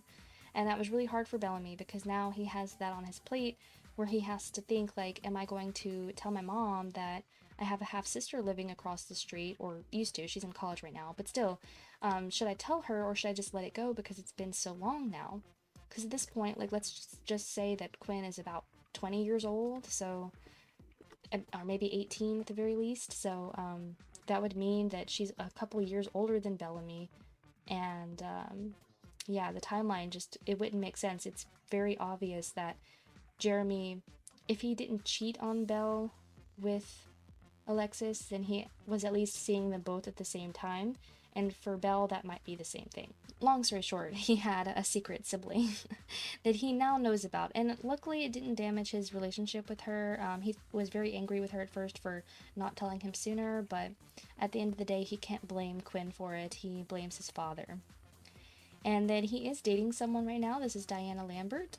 Diana is the daughter of Alexis, actually, and Caleb Lambert, the maid, Danielle's old flame that has passed away of old age. So it's actually unfortunate, but just similar in the Oakley fashion where we're kind of dating distant relatives. Bellamy is not related to Diana at all, but they do share siblings. So Quinn is both Bellamy's half-sibling and Diana's half-sibling through Alexis. Yeah, because Diana's mother is Alexis. It's a lot. It's a lot. He's really close friends with a lot of other family members, as well as this Julian Tanner fella from the Graves family. Yeah, and he wants to become closer friends with his cousin Felix, obviously. Or wait, that would be his cousin, right? Because that's Belle... Yeah, because that's Dusty's... It's through his mom. It's through his mom's side. But that's basically what's going on with Bellamy right now. He just has that dilemma, and he is going to be going to college soon. So I do think it's very likely he's going to end up keeping the secret. He might, like, resent his father a little bit. He probably doesn't respect him as much. He might see his father as a bit of an old lecher now. Because that's pretty disrespectful, you know? But I think that in Bellamy's mind, he is better off just holding in the secret rather than hurting his mom. And he's about to move out, so it is what it is. And then over here in this room, we do have our little sister Casey. Casey is recently, she's a new addition to the family. As you can see, she just aged up to a toddler, and look at this cute outfit and her cute red hair. Like, are you kidding me? She is going to be so adorable. I'm obsessed with her already. I think that she has red hair because red hair is in Jeremy's family. I think one of his parents was a redhead because his sister is a redhead, so that would make sense. Yeah, so Casey here is the second child. Well, obviously, Bellamy is redheaded. I didn't comment on it with him, but I'm just saying. I think Jeremy's natural hair color is black. Yeah. So Casey is so cute. There's not much to say about her. Obviously, she's a baby, but she is an Aries. She is neat, outgoing, lazy, serious, kind of grouchy. She has very similar personality to Bellamy. In fact, the only difference is that he's a little bit more active and he is a little bit more playful. That's about it. So can't wait to see where Casey goes as she grows up. This used to be Remy's old room. In fact, Remy still has a homework locator on the desk. I'm just gonna have Casey use it when she ages up. Otherwise, the room is pretty much the same as it was when Remy lived here. We just have like some toddler toys and stuff now. So it's pretty cute. This is the house in its entirety. Bellamy, his room never got much of a mature age, like, remodel. I usually give them a makeover when they become teenagers, but I just didn't bother. He still has a toy box, but he does have a drum set, so that's nice. And this family does have a cat. This cat is named Sweets. I didn't actually name him. He was adopted from the adoption pool, and that was his name already. He's about to pass away of old age, which is sad. Oh my gosh. I don't think I talked about Belle's career though, but she is in the journalism career. She is a sports columnist, so I like that a lot. I think that she has some interest in sports, so that's fine. With her about to age up, I'm not sure if she's going to continue working or if she's just going to retire to focus on other things, considering they do have a decent amount of money. I don't think Jeremy's going to retire. I know Dee Dee retired when she reached level 10 of the business career, but some Sims just strike me as the type to continue working no matter what, and then some Sims strike me as the type to retire. I'm not sure. I think with Jeremy having such a young child, he's going to continue to grind because he's going to want to continue to support her as long as he can. I mean, he still has a ways to go until she goes to college. I'm hoping that he'll be able to see her there, but I mean, with already being 74 days old, I don't know, it's maybe a little bit unlikely. Okay, so that's it for everybody here. Belle and Jeremy, unconventional marriage. His second wife. We do have a hot tub and stuff out here, by the way. This is where we had a beautiful backyard wedding for Belle and Jeremy that his ex-wife Joan crashed. It was really funny. Alright, so I think that's it for this family right here. Before we go on to Jeremy's kids, I'm trying to think what would make more sense chronologically if we talked about Jeremy's kids at their households, but in fact I think we're going to go back and we're going to start over with the Oakley grandchildren. We're going to be starting with Vania because she is the eldest of all of the grandchildren, and slowly work our way down from there. Here we are at the Fairplay apartments that were built by Pleasant Sims. I think she actually built this apartment lot for Pleasantview, if I'm not mistaken, but it got used here and I do like it. It consists of like 4 different apartments, all of them 1 bedroom, so it's great for starter families and things like that. So I've had many different Sims live here throughout the years. At one point I think I've had all 4 of them occupied, but right now we only have one family, one playable family living in the apartments, and that is Vania Oakley and her child, who we've named Finn. So let's go in here and get a good look. Maybe change into your everyday. I like to get the full effect, you know? So, oh my gosh, Vania Oakley, how I love her. There are some things to say about Vania, but not too much. For one thing, she is the oldest child of Lionel and Dee Dee. I do think that she was the first grandchild to be born because then I'm trying to remember. Actually, I might have it backwards. I think that Angel's child Skyler was first, but regardless, doesn't matter. She's the oldest of Lionel and Dee Dee's kids. So this is a close-up because I want you to see her freckles, her makeup, her piercings. She's very alternative, very hot girl. And keep in mind, even though she doesn't look like it, she is half black, which is why when their skin tone doesn't reflect that, I usually like something to. So I'm using a hairstyle that I think her hair texture would kind of be fit for, if that makes sense. And she's wearing a very smexy outfit. She was always rather conservative growing up, but always in this style, that is. So yeah, Vania here is a knowledge sim. She is a secondary romance sim though. And what's funny about this is Vania is not a serial romance sim, not in the way that a lot of our other romance sims have been today. She actually never even had her first kiss until she was in college. So she completed her sophomore year before kissing a guy named Darren Anderson. And I've already talked about Darren Anderson, but he is a townie that, or not a townie, but a dormie I created in myself because I was running out of people in the college. Sparks were flying with him for just a minute, but then her cousin Calliope ended up snatching him away. Or I think that they're cousins. I think Calliope and no, so she's not related to Calliope, I'm sorry, but Calliope was her best friend. That's what it was. Anyways, but before that, nothing. She never had any romantic prospects. She went to school, she was a good student. That was pretty much it. And then fast forward again. At this point, Darren ended up going with Calliope instead of Vania, and she just didn't pursue anything with anyone else until much later. She ends up getting a job in the gamer career, but she's now been fired, so that's unfortunate. She ended up having her first date with Beatrice Lloyd, so she is bisexual, by the way.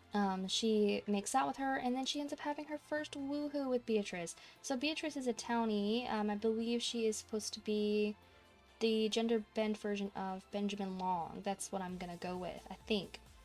Okay, that goes well. She's still hanging out with Darren. They became best friends, and then she goes on another great date, or has a great date, whatever, with Beatrice. Now we're kissing this girl named Leah Berry, another dormie that I created. And then she kissed this Harry Chang, another dormie I created. She ends up woohooing with Harry, who is the first male that she hooks up with. And then Dara Draper died and Gary died. Very, very sad. Gary, of course, was her grandfather. Dara was her grandmother. Fast forward some more, she gets insurance money from them, bam, she got fired. So it was very unfortunate that she got fired, because not long after that, she goes on a date with Leah, things are going well, bing bang boom, she goes out with Harry again, and wow, she had a baby. So she's hooking up with more women than she is men, but of course the one man she hooks up with ends up getting her pregnant. And this was very unexpected for Vania. She wasn't planning to have children at all, I don't think. It just didn't really seem like it was going to be in the cards for her. She didn't strike me as a maternal type either.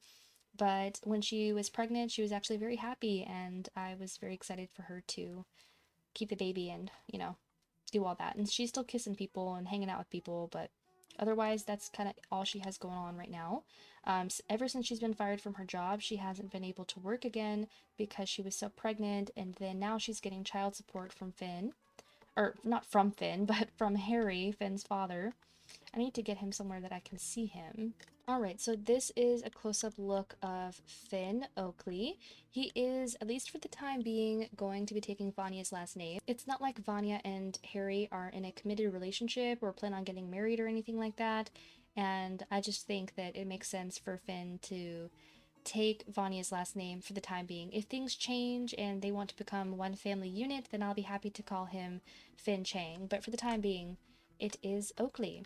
I love that he has red hair. He looks very much like Vania. I think, I was just looking at him, but I already forgot. He has these dark blue eyes, and I think she does as well. No, she has green eyes. So it looks like he has Harry's eyes or something. He is just a little cutie patootie, though. Oh my goodness. He is a Pisces. He's kind of neat, outgoing, active, serious, extremely nice, though. Like, nicest kid around. And I'm so excited to see him grow up. I'm excited to see this dynamic here between Vania as a single mother, taking care of her son. The funny thing is, it doesn't reflect in her memories, but if I were to teleport Harry over, in fact, let me do that real quick. Yeah, so this is Harry Chang right here. Again, this is a townie that I created. I keep calling him a townie. I guess really he would be a dormie because he's a young adult in university at this moment. I will age him up and kind of just throw him in the townie pool as Vania gets older because I don't want Harry to be a young adult forever. But for the time being, that's where he is. He looks super fine, if I do say so myself. Similar fashion style as Vanya, and he's got an eyebrow piercing to boot. But Harry here, let's make him selectable. You can see here, he's a popularity sim, and he wants to get engaged to Vanya. And I saw this, and I thought, wow, that would be so perfect. I would love for them to get married. Boom. He proposed to her, and she said no. And I do think that this has something to do with the fact that she is a secondary romance sim, so it's not like she's not interested in getting married, and I love this. It's actually so much better because how, like, it's just so common, like, okay, these two people have had a baby, they get married just for the sake of it, and I like to think that from Vanya's perspective, she's like, you know what, just because we have a kid doesn't mean we have to get married, it doesn't have to mean anything more than that, like, we can co-parent and be great parents, because she does want a good life for her child. It's not like she doesn't, but she just doesn't see herself being someone's wife. Maybe, just maybe, if the right sim came along, and she does have feelings for Harry, she loves him, but look, they only have one chemistry bolt, and I just think that Vanya just cannot see herself with him in the long term. So that really dashed Harry's hopes. He was pretty sad. You can't tell from his platinum aspiration, but that's okay. But yeah, he just couldn't believe that she said no. He was like, wow, I really thought I had that in the bag. So that is unfortunate, but I think Finn is going to be just fine growing up with just his mom around. Harry can co-parent as much as he is able to, but I don't think they're going to live together either. I think, like I said, I'm just going to end up throwing him in the townie pool. And then last but not least down here, we have a cat named Broccolini.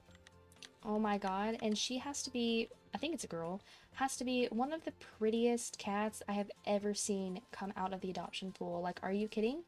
Like, look at the fur pattern, the tail, the feet, the eyes. She should be on a cat show, like, for real. I'm not even sure if it's a girl. Yeah, it's a girl. But wow, I love her. And then this is the rest of the apartment. It's very cramped.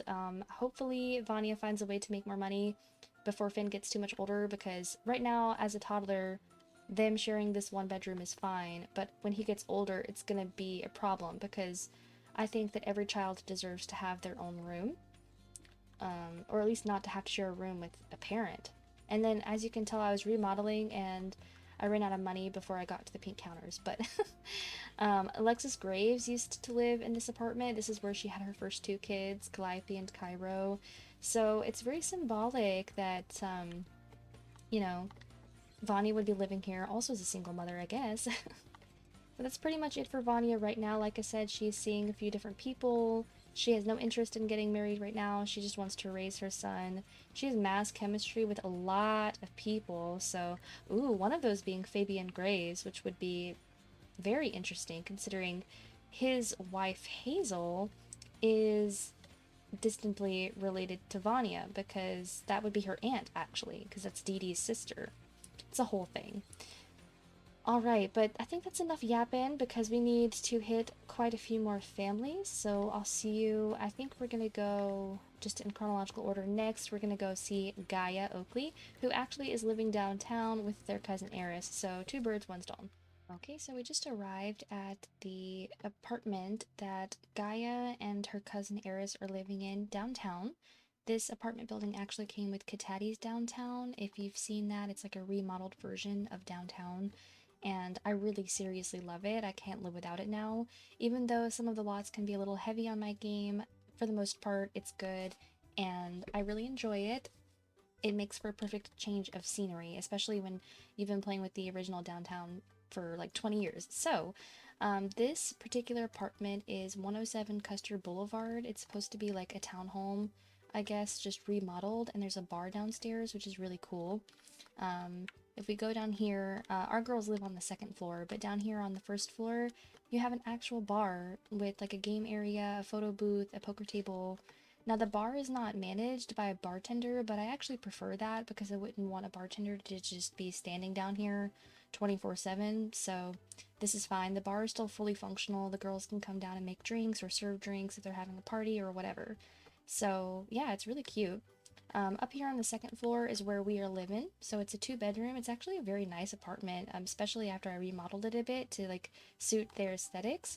Originally, Aris is the person that moved in first, so technically speaking, this is Aris's apartment and Gaia is her roommate. So when you look at it this way, you can tell which bedroom is Aris's.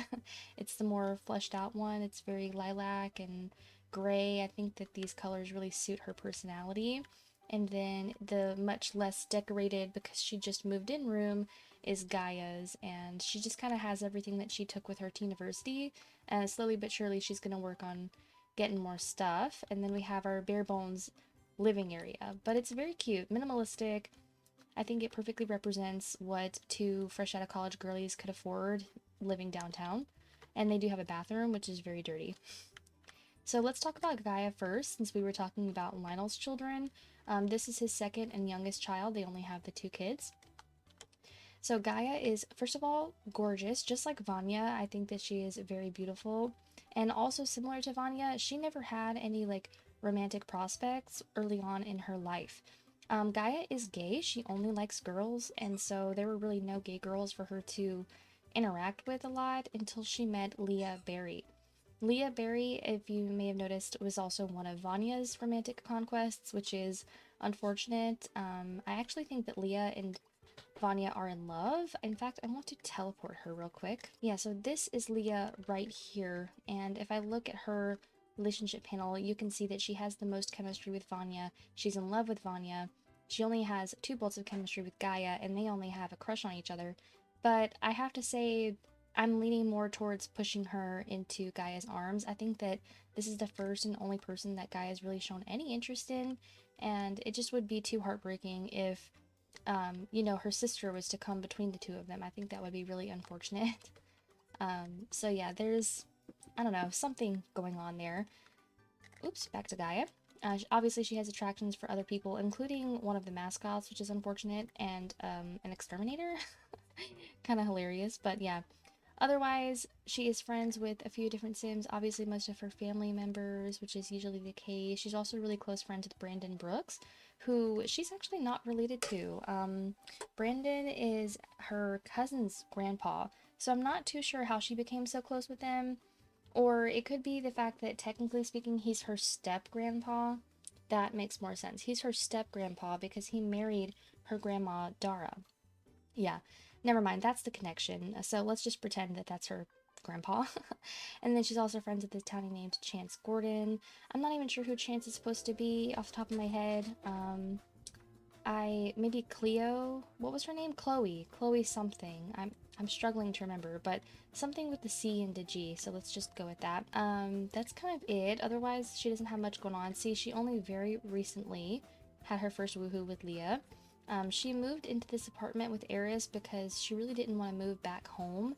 After finishing university, she did get a job. She's currently in the medical field as a nurse, which I like that a lot for her. She doesn't look like a nurse, but there are plenty of alternative presenting people that are in the medical field, and they kind of have to just go to work in scrubs, and then they go home and they put in their piercings and everything else. So totally possible.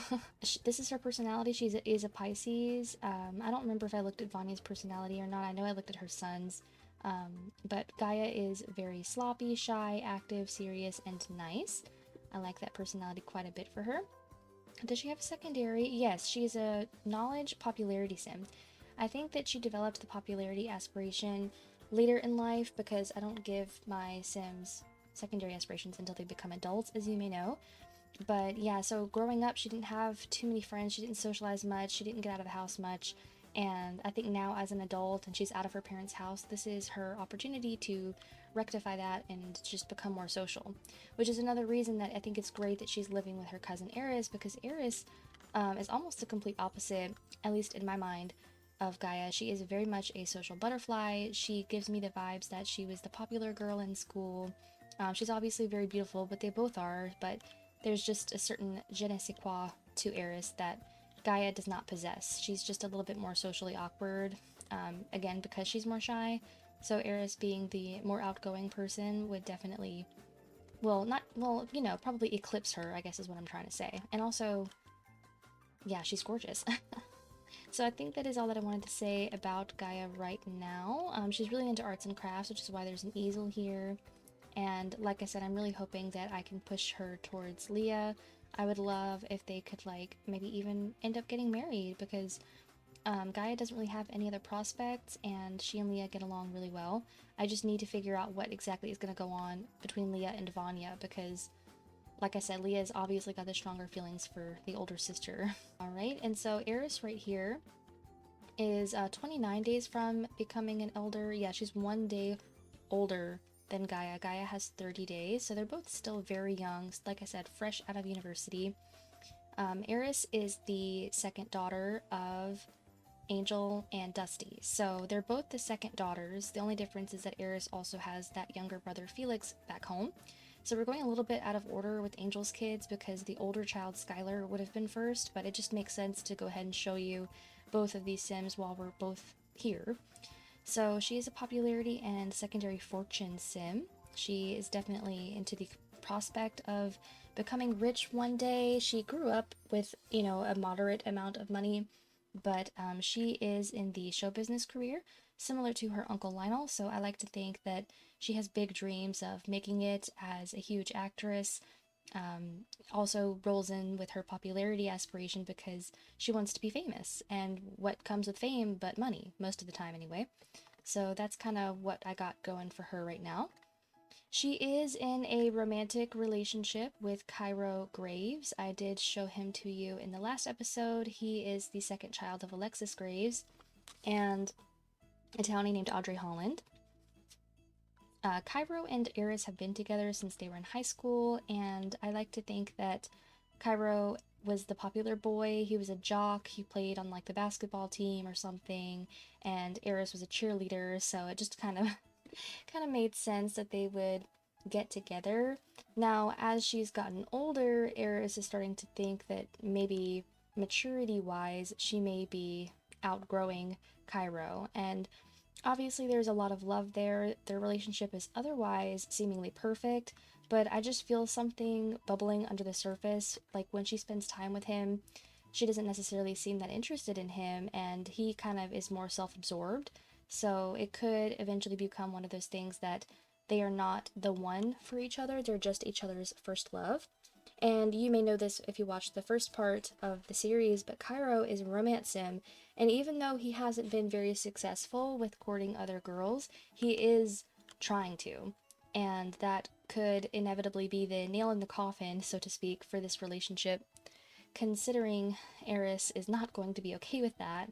And that's all she needs, is just to push over the edge to end this relationship, because, again, she kind of sees herself going higher places than where Cairo could take her. In terms of other people she's attracted to, obviously Nick Caliendo is at the beginning, because he's just a very attractive older man, but that is never going to happen. We have a few others, like Gavin, he's married, Declan is married, Melvin Fairchild, which is a townie. Pretty sure he's supposed to be like Melissa Fancy. We do have Oren Caliendo, another playable, but he is a little bit younger, and they only have one bolt. Oh yeah, and she has a crush on this Jack Knott guy. I did forget about this. So when she was in university, and just before Cairo came to uni, because I think she was just a smidge bit older than him, like by a day or two, she encountered this Jack guy. He was a dormie in her dorm.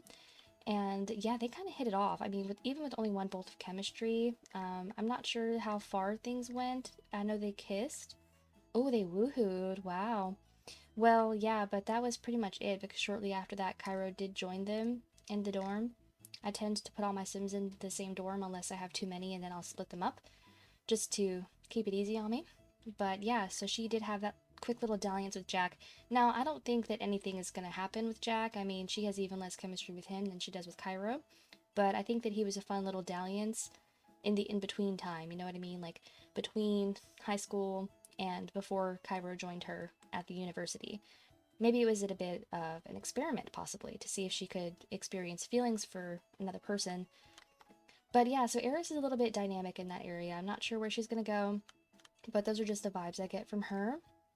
Other than her romantic prospects, she's really close friends with a lot of her family members. One of her best friends in the world is Adeline Graves, who we did cover in the last episode because this is Caspian Graves' daughter. Love that. And Calliope Graves as well. They're not as close, but they are BFFs. Cute. Alright, but other than that, there's not a whole lot going on. She kind of just has to figure out where she's gonna land on that relationship situation.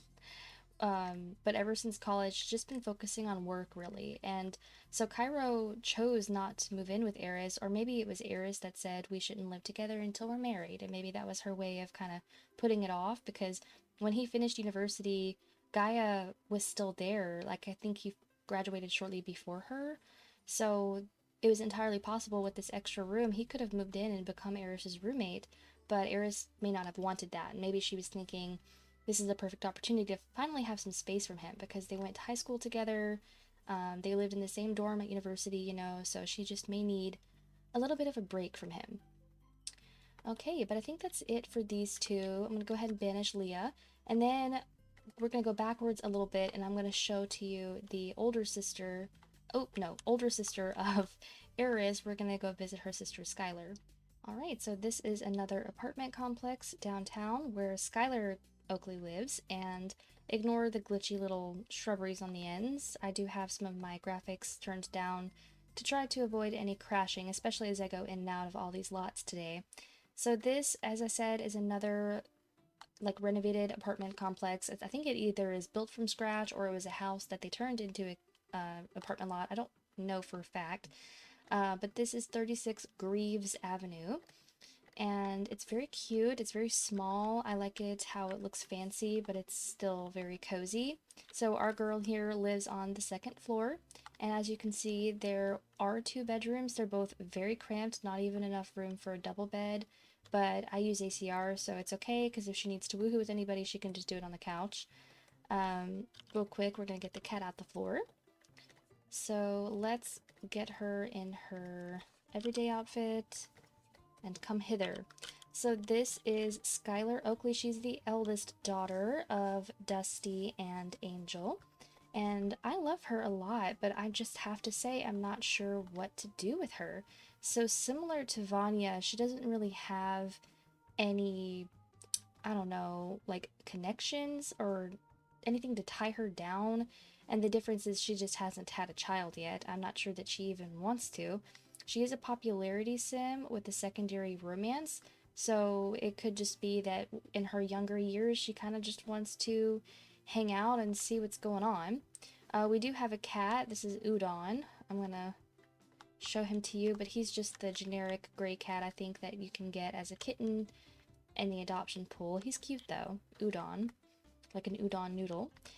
We did used to have a roommate in this room. It was Remy Burke. It was actually Skylar's... What would Remy be to her? Let me see. I really have to think this through. So Remy was Angel's cousin, so that would mean it's Skylar's second cousin. Yeah, I just had to think about that for a second. So, Remy and Skylar grew up together. They're the exact same age, I think, and as you can see, this is Remy down here. She and Skylar are as close as can be. They're very, very good friends.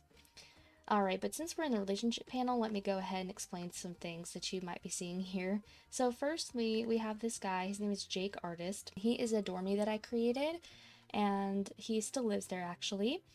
I was really looking for someone that Skylar could become romantically involved with, and Jake just kind of fell into our laps. I think that they went on their first date a while ago, had a dream date. It was like after she graduated university, but she was seeing him before then, yes. She met him shortly before she graduated, and then they've kind of been carrying on the relationship, but like, yes, she's in love, but it's also nothing too serious yet. She hasn't rolled any wants to get engaged or married or have babies. She may not at all, especially being a secondary romance sim, so I'm just kind of waiting to see what happens there. I do have the autonomous proposal mods. I have ACR with, you know, risky pregnancy and all of that, or risky woohoo, sorry. But yeah, so next on the page, as you might have seen, is she is also in love with Declan Graves. So I may have covered this a bit already in part 1 when we talked about the Graves family, but just to give you a quick rundown, Declan Graves is currently married to a woman named Amber, who was a Dormia had created, and Amber is the same person that her Skylar's father, Angel, is cheating on her mother, Dusty, with. And then it comes full circle because Skylar is sleeping with Declan, who is cheating on his wife Amber, who's cheating on him with Skylar's father. And so you see, it's a big circle. Declan and Skylar kind of go way back. So this happened, I think, when was the first time? So she kissed Declan for the first time after going on a date with him. And I'm really racking my brain. I'm pretty sure this happened before he married Amber. So Declan is a smidge older, or maybe the same age, I can't remember, as Skylar, and he, similar situation, growing up as a teenager, never had any romantic prospects until he got to college, and he was kind of dating around. So he had already kind of started seeing Amber, but then he met Skylar, and they kind of gave it a shot. But then, of course, you know, okay, they made out and all that good stuff, had a dream date, all that, but he ended up getting married to Amber. And so for a minute there, it looked like things were just gonna kind of fizzle out between Skylar and Declan, but then lo and behold, ACR took them far away from where I thought it was gonna go, and Declan has begun to cheat on his wife Amber with Skylar, and she is now in love with him.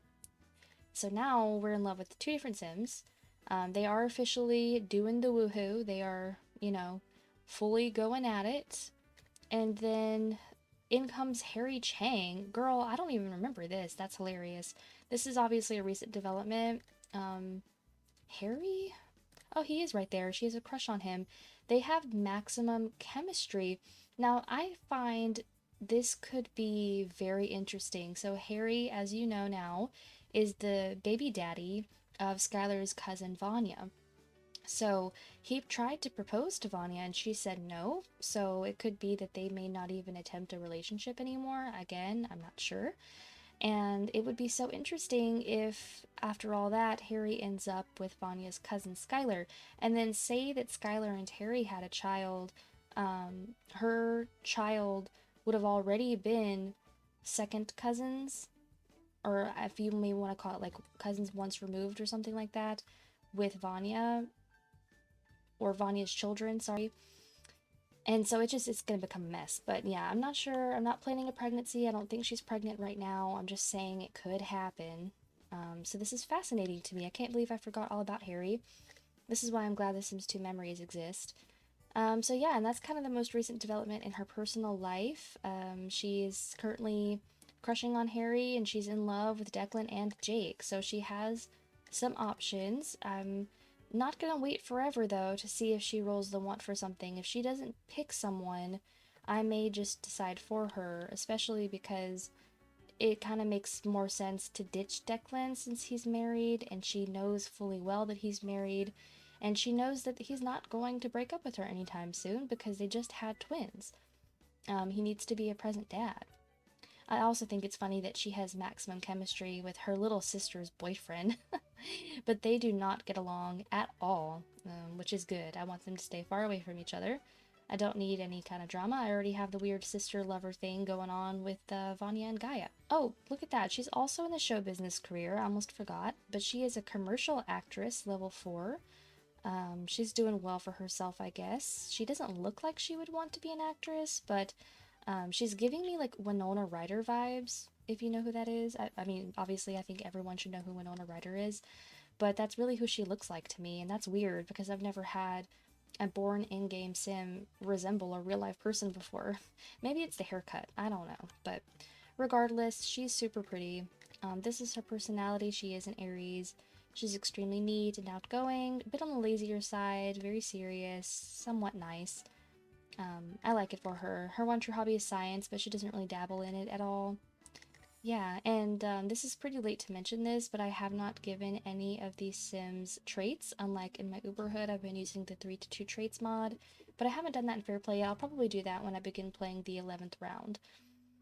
Alright, but I think that's it for Skyler right here. So next on the list to visit, since we've already seen her siblings, okay, so I think at this point we can safely say that I've explored the entire Oakley family tree. I'm quite certain because we've seen all of these Sims now. Again, we already saw Liam and Asher in the last episode. So we're gonna officially jump over to the Burke family tree. As you know, we already saw Jeremy and his wife Belle and their 2 kids, Bellamy and Casey, but we're gonna start with his oldest child, Lucas, and go check out what's going on with him and his kids. Okay, and here we are at the modest little home of the Burke family, starting with Lucas Burke. This is Joan and Jeremy's eldest child. Lucas right here is the gender-bent version of Lucy Burb, and he is so old now. He is an elder, and that is so sad to me. But he had just turned into an elder. He's only 55 days old. I think his dad was like, what, 80 something, 60 something? Wait, now I don't remember. But he is still kicking, and he's still very handsome, looks great. His family has lived in this little beginner home for quite a long time, but they recently have come into quite a bit of money, and I'm again left with this situation where I could move them to a larger, nicer home, but don't really find the need to because they're done having children, and it kind of just makes more sense for me to leave those large lots alone, leave them for the families that are still growing, right? Side note, look at these little family portraits. This is unfortunately the only family that I've been doing this with because they're the only ones that have one of those cameras. I think it's in Lucas's inventory. Yeah, the Luminous Pro Antique camera, but I really need to start making it a habit for all my Sims because I think it's so fun to have framed family photos on the wall. So where to start? Lucas here is a knowledge sim. He is a secondary romance, as I'm sure you're starting to see. It's a little bit of a trend here in Fairplay. It's usually either because I got that with the secondary aspiration calculator, or I just thought that it suited them in the moment. One of the two. And a couple things, he has a wife and a child here. He does have another child, Sadie Burke, who is off at college. I am going to teleport her in just a moment so you can get to see her. But we have some drama in the household. Lucas has been married to Carla for a very long time. They actually met in university. Gosh, that's a lot of red. Hold on. They met in university and they never really had anything going on, but right as he was about to move out, like he had already graduated, she made her move on him, okay? So Carla kissed him, he graduates, they make out, they start seeing each other. At this point in time, he's a bit older, as you can see, because she's still an adult, and she stayed behind while he moved out to his own apartment. His romantic history before this is not that important, but I should just mention that he has dated Alexis Graves, and I did disclose that in the last episode as well. He does have a history with her, and things have never quite fizzled down, but they never, like, you know, were in a committed relationship. So anyways, fast forward in time, he meets Carla, they fall in love, and they got engaged, but something happened, you know, not long after that. Again, they're engaged, but Carla is still in university. He's waiting for her to come move in with him once she finishes. And they're not spending a lot of time together, and he got kind of lonely, and he knew this girl that would spend some time with him for something in exchange. And he called her up and he did something with Olive, who is so funny, is now Olive Graves. I think that her original name, her maiden name was Miller, or no, Carpenter. It was Olive Carpenter. That's what it is. I'm pretty sure she's supposed to be like Orlando Santowski. I think that's who she's supposed to be. She's a townie. So anyways, he woohooed with her. It didn't really mean anything to him though. Like, he was in love with Carla. He just made a mistake because he was lonely, and then next thing you know, he's married, right? Around this time is when his parents broke up, which was really hard for him, especially since he just got married. Like, it kind of shook him and made him like wonder if he made the right decision getting married. Not good. And so during this time, Carla is now pregnant with their first child, Sadie, and Olive, like I said, developed some feelings, and she shows up and tries to declare her love for Lucas right in front of Carla. I think that in Olive's mind, it was supposed to be this big revelation, like, oh, if I tell the baby mama, if I tell his wife, maybe she'll leave him and he'll have no choice but to live with me or marry me or whatever. And it didn't work out like that. So he ends up falling in love with Olive. I think this was a mistake, though. I think this is what happened when she like flirted with him or something in front of her. ACR kind of took that away. Carla happened to see it as he was falling in love, but like for story reasons, he wasn't actually in love with Olive. Shockingly enough, because Carla was so pregnant, she decided not to divorce him at this point. She just couldn't afford it, honestly. She couldn't afford to leave him because she had just finished university. She barely worked at all before getting pregnant. It happened pretty quickly, so she had no money of her own. And at the time, you know, Lucas is working early on in the medical career. See, now he's a specialist, level 7, but back then he was probably just like, I don't know, an EMT or nurse or something.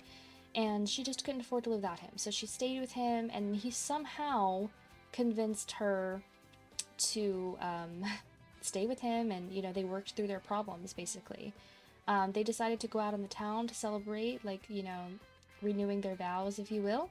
And while they were out, Olive caught, quote unquote, Lucas cheating. But really, I think that this was Lucas's way of telling Olive, like, you need to back off. I'm going to stay with my wife. I don't want anything to do with you anymore. And so after this point, he no longer has a relationship with Olive. And all is well that ends well, am I right? Or not? So then later on down the road, he ends up taking back up with Alexis Graves, and I don't want to point fingers because it takes two to tango, but I do think that Alexis instigated this. I think that she saw Lucas and just kind of they had one of those situations where she's like, remember the good old days, and then kind of tempted him and they jumped back in it. Okay, now it's about to get really interesting in terms of affair. I should have mentioned the fact that Lucas is bisexual. Now, up until this point, he's only had romantic history with women, so even though, yes, he's been bisexual since he was a teenager, I like to think that it was actually sort of an awakening for him as an adult, that he actually enjoys the company of men as well.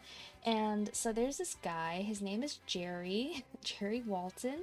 He actually was Lucas's close friend at the dorm. He's a dormie. And they, I don't even know, let's just say we're spending some time together when Carla wasn't home, and one thing led to another, and next thing you know, I mean, they're woohooing. Like, it happened fast. My head was spinning. I was so caught off guard, but I loved it. This is why I'm a bad person, I guess, because I just am sitting here kicking my feet, giggling to death about someone having an affair, but it's not real, it's just a game, so I just have to clarify that.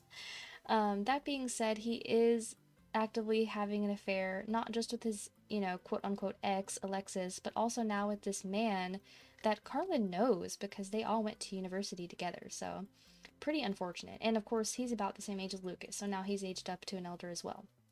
Anyways, now after this time span, that's when they have their second child, Hollis, and he is their youngest. They only have 2 kids. And everything seems to be going well again. He's so far been able to avoid getting caught by Carla doing anything bad. And then he has an affair with this chick, Shannon Steele. I don't even really know who she is. She's just a randomly generated townie, I think. Correct me if I'm wrong.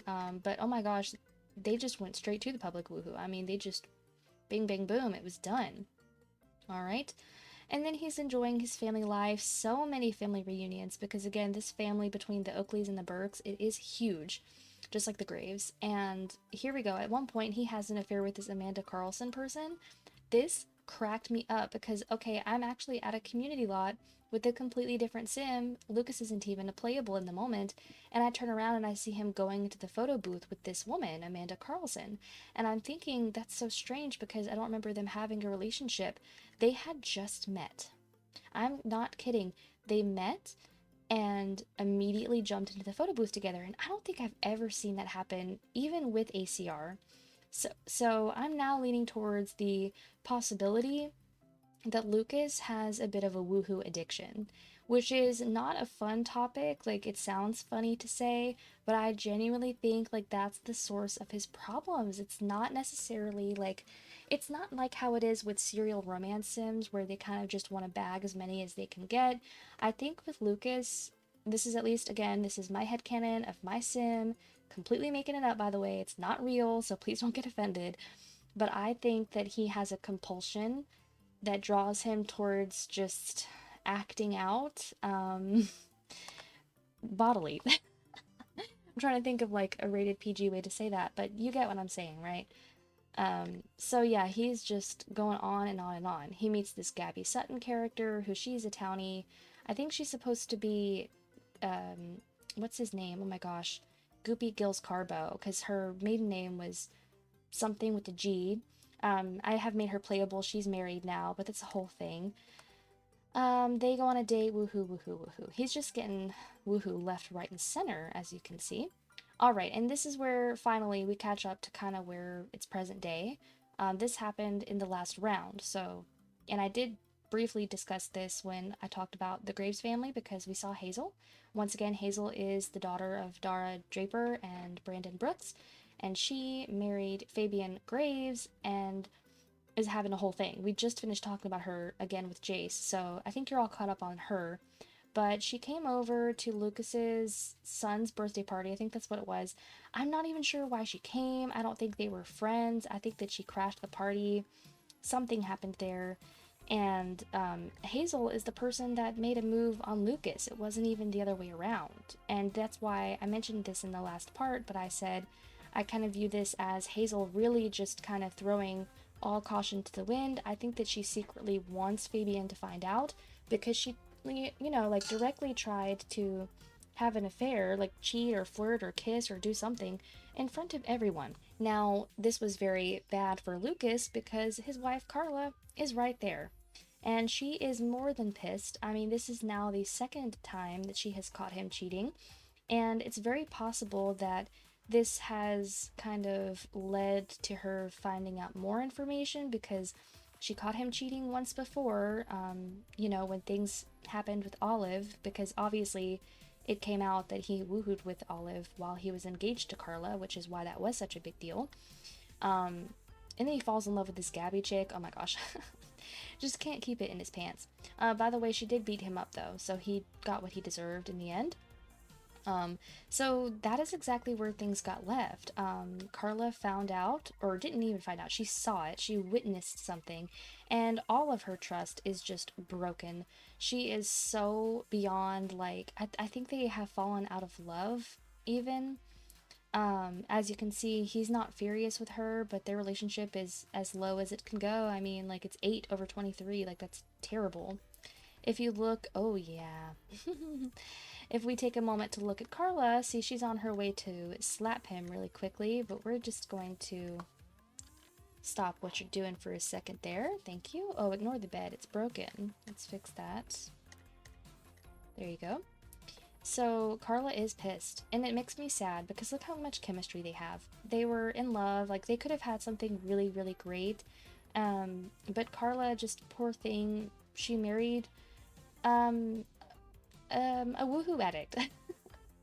Like, at the end of the day, like, that's really what this is, so it's unfortunate. I do think that this is the last straw for her. She is 4 days from becoming an elder, and I just can't see, like, her oldest child is an adult. Like, I mean, she's in university. Her youngest child is very close to going to university. She doesn't have a reason to stay with him, and I don't think that she can forgive him. So I do think that's where things are going to end up. The only reason that it hasn't happened yet is because I was at the end of the rotation. I only had like one more day, I think, if not no more days. Whatever happened. And I decided to just let Lucas sleep on the couch while they kind of figured it out because I don't know. I tend to have a rule where if they like get domestically violent with one another like 3 times, including the initial slap, so really I guess like twice, that I forced them to get a divorce, but then it's entirely possible that she's gonna autonomously do it, just like Jeremy did with Joan that one time.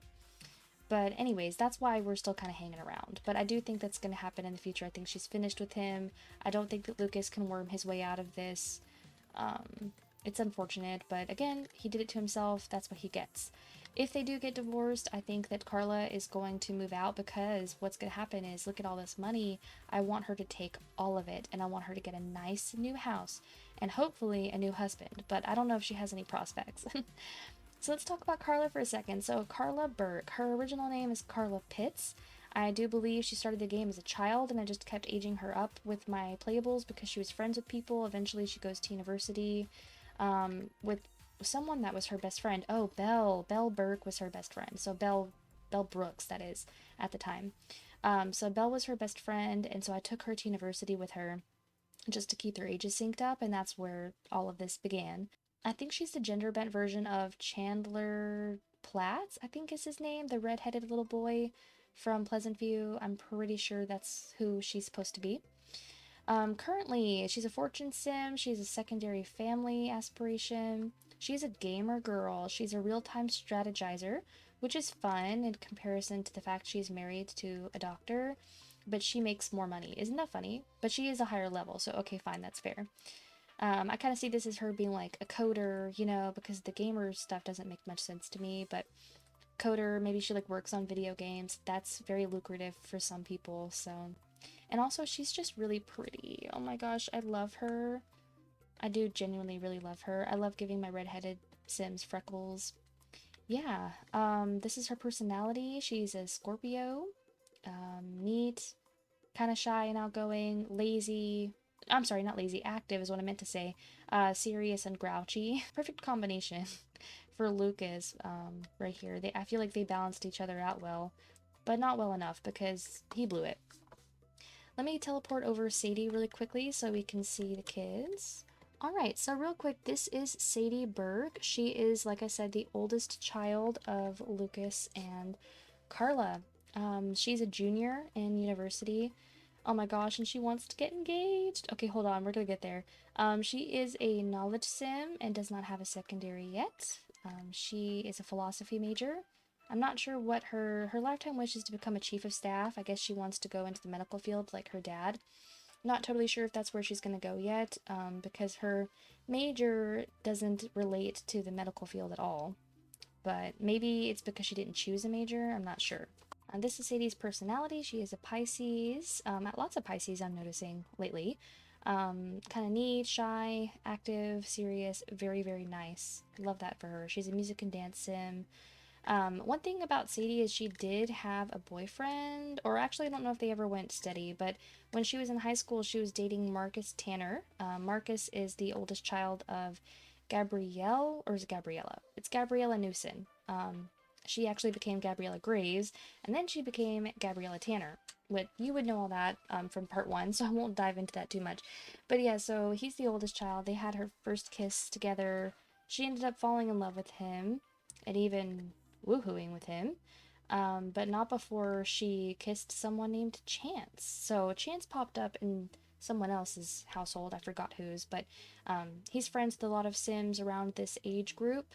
He is a townie that Pleasant Sims created. I'm struggling. Like I said, I think that he's supposed to be Chloe something. What is her last name? But I think he's supposed to be Chloe.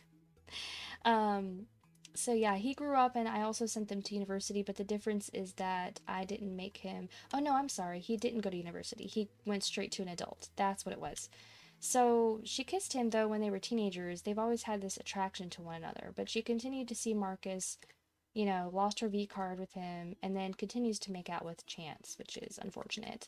Poor Marcus. And at this point, she's now in love with the both of them. She's sneaking out with Marcus, and then she goes to college.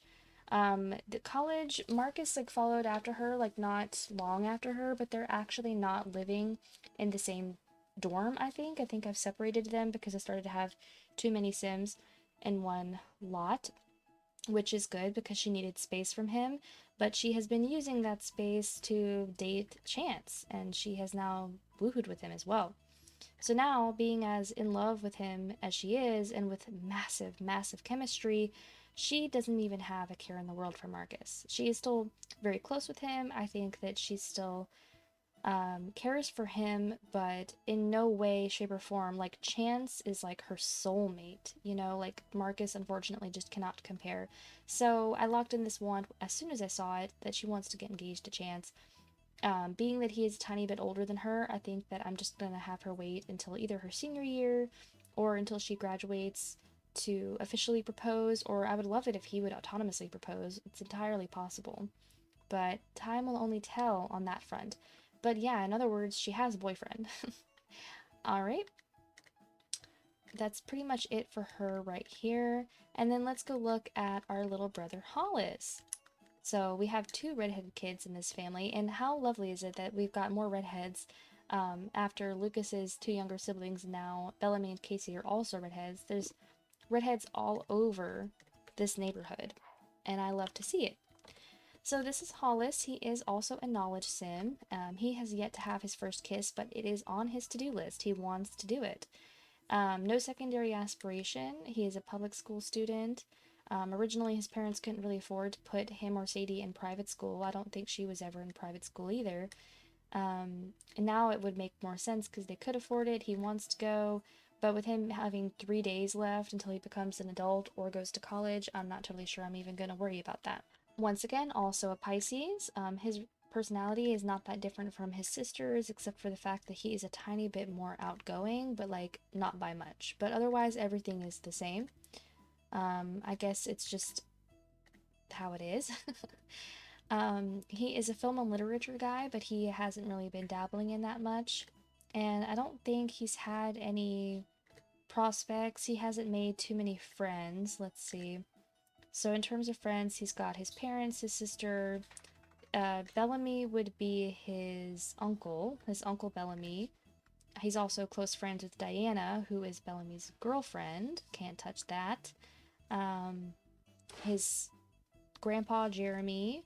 And then this girl, Charlene Green, who is a townie that I created.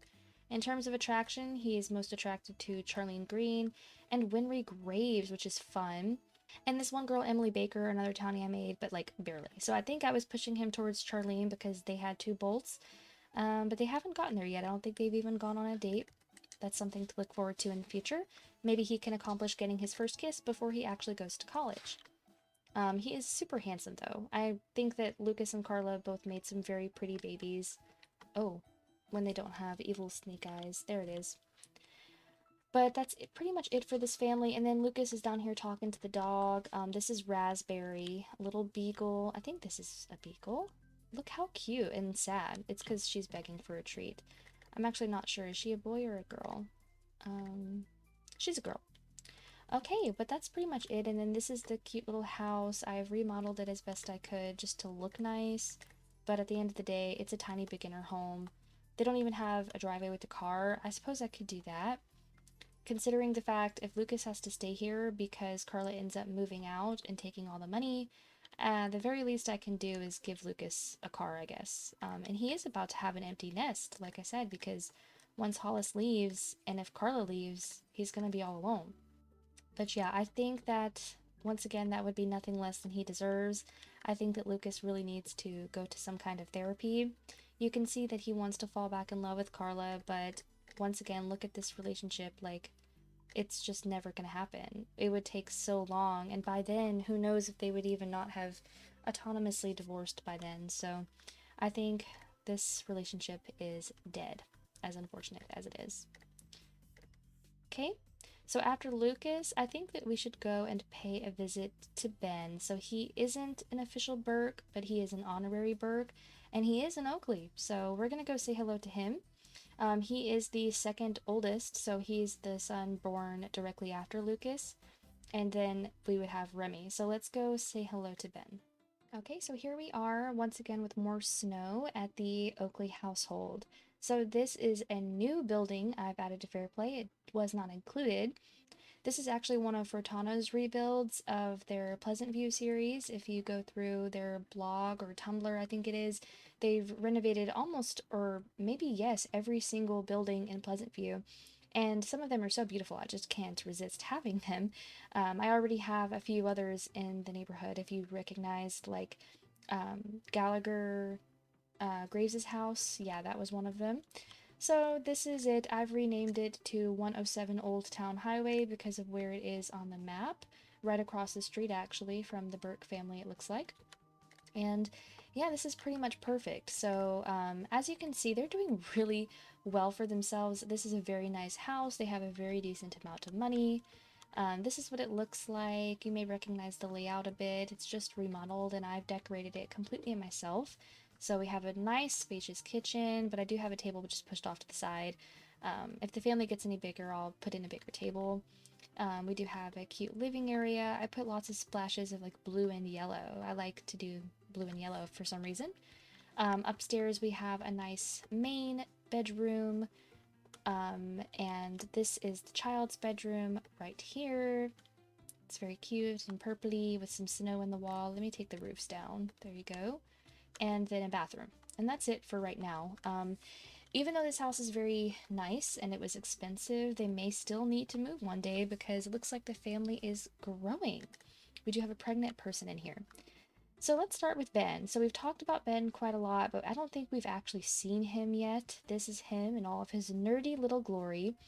I actually have a very soft spot in my heart for Ben. He was the first baby born in Fairplay at all. He's the very first baby, and he is now 10 days away from becoming an elder, so he is getting on up there. He is a fortune sim with the secondary popularity, and yeah, he's been through a lot, so I've already discussed it quite a bit, but once again, just a very quick rundown of his family tree. His mother is Joan. She's now Joan Caliendo, but she was Joan Burke. She was Jeremy's wife. And if I go over here, yeah, Jeremy, right there, okay. She really wanted another baby, but she didn't have time to make one, or maybe she was trying, but Jeremy wasn't available during her ovulation times. It was something along that nature, and she made a pact with her neighbor, Corey Oakley, who also really wanted another child, and his elderly wife really didn't want to adopt another one at that time. So he also said, hey, let's get together, let's make a baby. And that's what they did, and that's how Ben came into this world. For the first several years of his life, he was passed off as Jeremy Burke's son. Lucas, you know, is his older brother, but little did they know that things came out into the world that he was actually Corey Oakley's son. This was, you know, world-shattering, not just for Jeremy, but also for Ben, because from Ben's perspective, he lost that tangible feeling of like fatherness. Like, I mean, Jeremy was really his only father figure in his life. He raised him like his own, and it just was very hurtful, okay, for them both to learn this. So this really kind of tanked their relationship. Like I said, Jeremy kind of stopped contacting Ben because shortly after this, Ben was about to go to college. Like, he was just at an awkward age for all of this to happen. And Jeremy, even though it was unwittingly, he pushed Ben away because he was hurt. And I understand why he did that. It is sad, but I can totally see where this happened, you know? And poor Joan, like, you know, she was divorced and kicked out the house, and so their options were very limited. So Ben goes off to college, but during this time span, Corey is still alive, he's still kicking, and so Ben is doing what he can to kind of get to know this man. I think more than anything, he's very curious about his parents' intentions. He's like, was I just a baby born of an affair? Was there something else there? Like, what's the story here? And I'd like to think that Corey, not Joan, Corey is the one that kind of told him, like, hey, I don't want you to think ill of your parents. I don't want you to think ill of your mother. She's a very good woman. She just really wanted another kid. I really wanted another kid. I've been watching you grow up from afar. I've always wanted to have a relationship with you, but it just never worked out. And maybe now this is silver lining, you know, this is our opportunity to get to know each other. And that's exactly what they did in Corey's final days. Ben spent a lot of time with him, and they actually were able to kind of, I think, get to a very good place in their relationship. Where is it? Where is his memory of them breaking up? Joan broke up right here. So he had met, you know, Corey long before then, again, but he just thought that Corey was his neighbor, like his old neighbor. He never really thought of it past that point. This is super fun right here. Yeah, caught Gabriella cheating. Yeah, so let's go back in time a little bit further. So he had his very first kiss with Gabriella Tanner. I did discuss this storyline too when I was talking about the Graves family, because Gabriella was adopted by Morticia Graves. Her entire family was actually. So that's why she became Gabriella Graves and not Newson. But then now she's Gabriella Tanner because she's married. I digress. They had their first kiss and he was really into her, but he ended up having his first woohoo with Nora. I like to think that he didn't really have a thing for Nora in the beginning, but he knew that she was sexually experienced because Nora had already done it with Gallagher. And maybe he was trying to, this is so silly, but maybe he was trying to impress Gabriella with his moves, and he was too nervous to do it with her for the first time in case he was bad at it. So he and Nora just kind of did it for practice. Of course, things later didn't end up working out between him and Gabriella. He fell in love with her, but he goes to university because, you know, he's a fortune sim. He wants to earn a lot of money someday. I think at this point, yeah, Corey had died right before he went to university, and it was really a hard time for him, but he got money from Corey to go to college, so it kind of all worked out. Anyways, he goes to college. Gabriella doesn't because she's a family sim. She decides that that's not her priority, and she wants to stay home and start making babies as soon as possible. Ben didn't really have a lot of time for Gabriella because of this, because of the distance and the time he needed to spend studying and stuff. And she ended up cheating on him. Yeah, she cheated on him, and she got pregnant with Matthew Tanner's baby. And she was pregnant when she told Ben this because Ben was like, "How are you pregnant? We haven't seen each other in so long." And she just had to basically admit to him that she had been cheating. This was really unfortunate. I say that a lot about this particular family, but it is true. I felt really bad for Ben. I think that he thought that he and Gabriella were in it for the long run. He thought that he was going to university to get a better paying job to help support her, and so that she could have the family that she wanted. But she jumped the gun and got pregnant on mistake with someone else, and he broke up with her. He said, "I am not going to raise another kid's baby." That's actually very full circle because that's kind of a different situation, but still what happened between his mother and his what he thought was his father. Like, she, you know, he ended up raising someone else's child, and he said, "I just don't have it in me to do that. Like, I'm way too hurt, and I want to go ahead and nip this in the bud before it gets started." So he breaks up with her before the baby's born. Alas, she ends up marrying Matthew because of that, but she never truly fell out of love with Ben. At this point now, his parents are divorced. Well, you know, his mother divorced from Jeremy, that is. And he is back with Nora for the time being. He graduates university and actually moves into the same apartment complex as Nora, so they're spending a lot of time together. He fell in love with her, but again, when she became pregnant with his nephew Jace's child, I think that he kind of knew, like, things are not going to go anywhere from here. And I think he kind of was ready to give up on her. So that's when he moves on and he meets Erin. So that's this lovely drink of water right here next to him. She is so stunning. I may have given her a bit of a yassified makeover, but I think she looks great. So Erin, actually, they met a while back, I want to say. Like, I'm not going to go through all his memories, but he's known her for quite some time before this. But they met in university. She was a cheerleader at the college, which is how they met. I'm trying to remember, did I write down what her maiden name is? I didn't. I forgot to write it down. So, not exactly important. She's just a randomly generated sim. So if they ever got divorced for some reason, I could just give her whatever name I want. It doesn't matter. But yeah, so he married her. I mean, eventually. They hit things off pretty quickly. I mean, he goes on a date with her. He's getting promoted left, right, and center. I mean, he was very young and had already earned $25,000. At this point, he's in love with her. There's, you know, woohooing, doing all the things. Finally, he feels comfortable enough to open his heart, and he's like, "Hey, why not do this thing for real? Let's get married." And she said yes. Fast forward some more time. They get married, and they bought this house. They had to get a bigger house because she was expecting, and then next thing you know, they have their daughter, Claire. Okay, after this, his grandpa Gary dies, or not grandpa, oh my gosh, I'm sorry. Gary is his brother. I already forgot. Gary is his brother because Helen and Corey adopted Gary, and then, you know, Corey biologically is Ben's father, so that's just kind of how that relationship happened. It's also really cute because he is really sad about Gary's death because Ben was able to explore relationships with that entire side of his family. At this point in time, Helen had already passed away, so it's actually kind of perfect timing, as sad as that is, for her to pass away because she didn't have to deal with the fallout of her husband having an affair baby, being like the neighborhood gossip. Like, even though it's ironic because Helen was the romance sim, I don't think she ever really managed to cheat because she was so old as it was. She passed away pretty early on. He does become best friends with Andrea Oakley, and I've kind of like been vaguely beating around the bush about her. We haven't gone to check her out yet, but we are going to.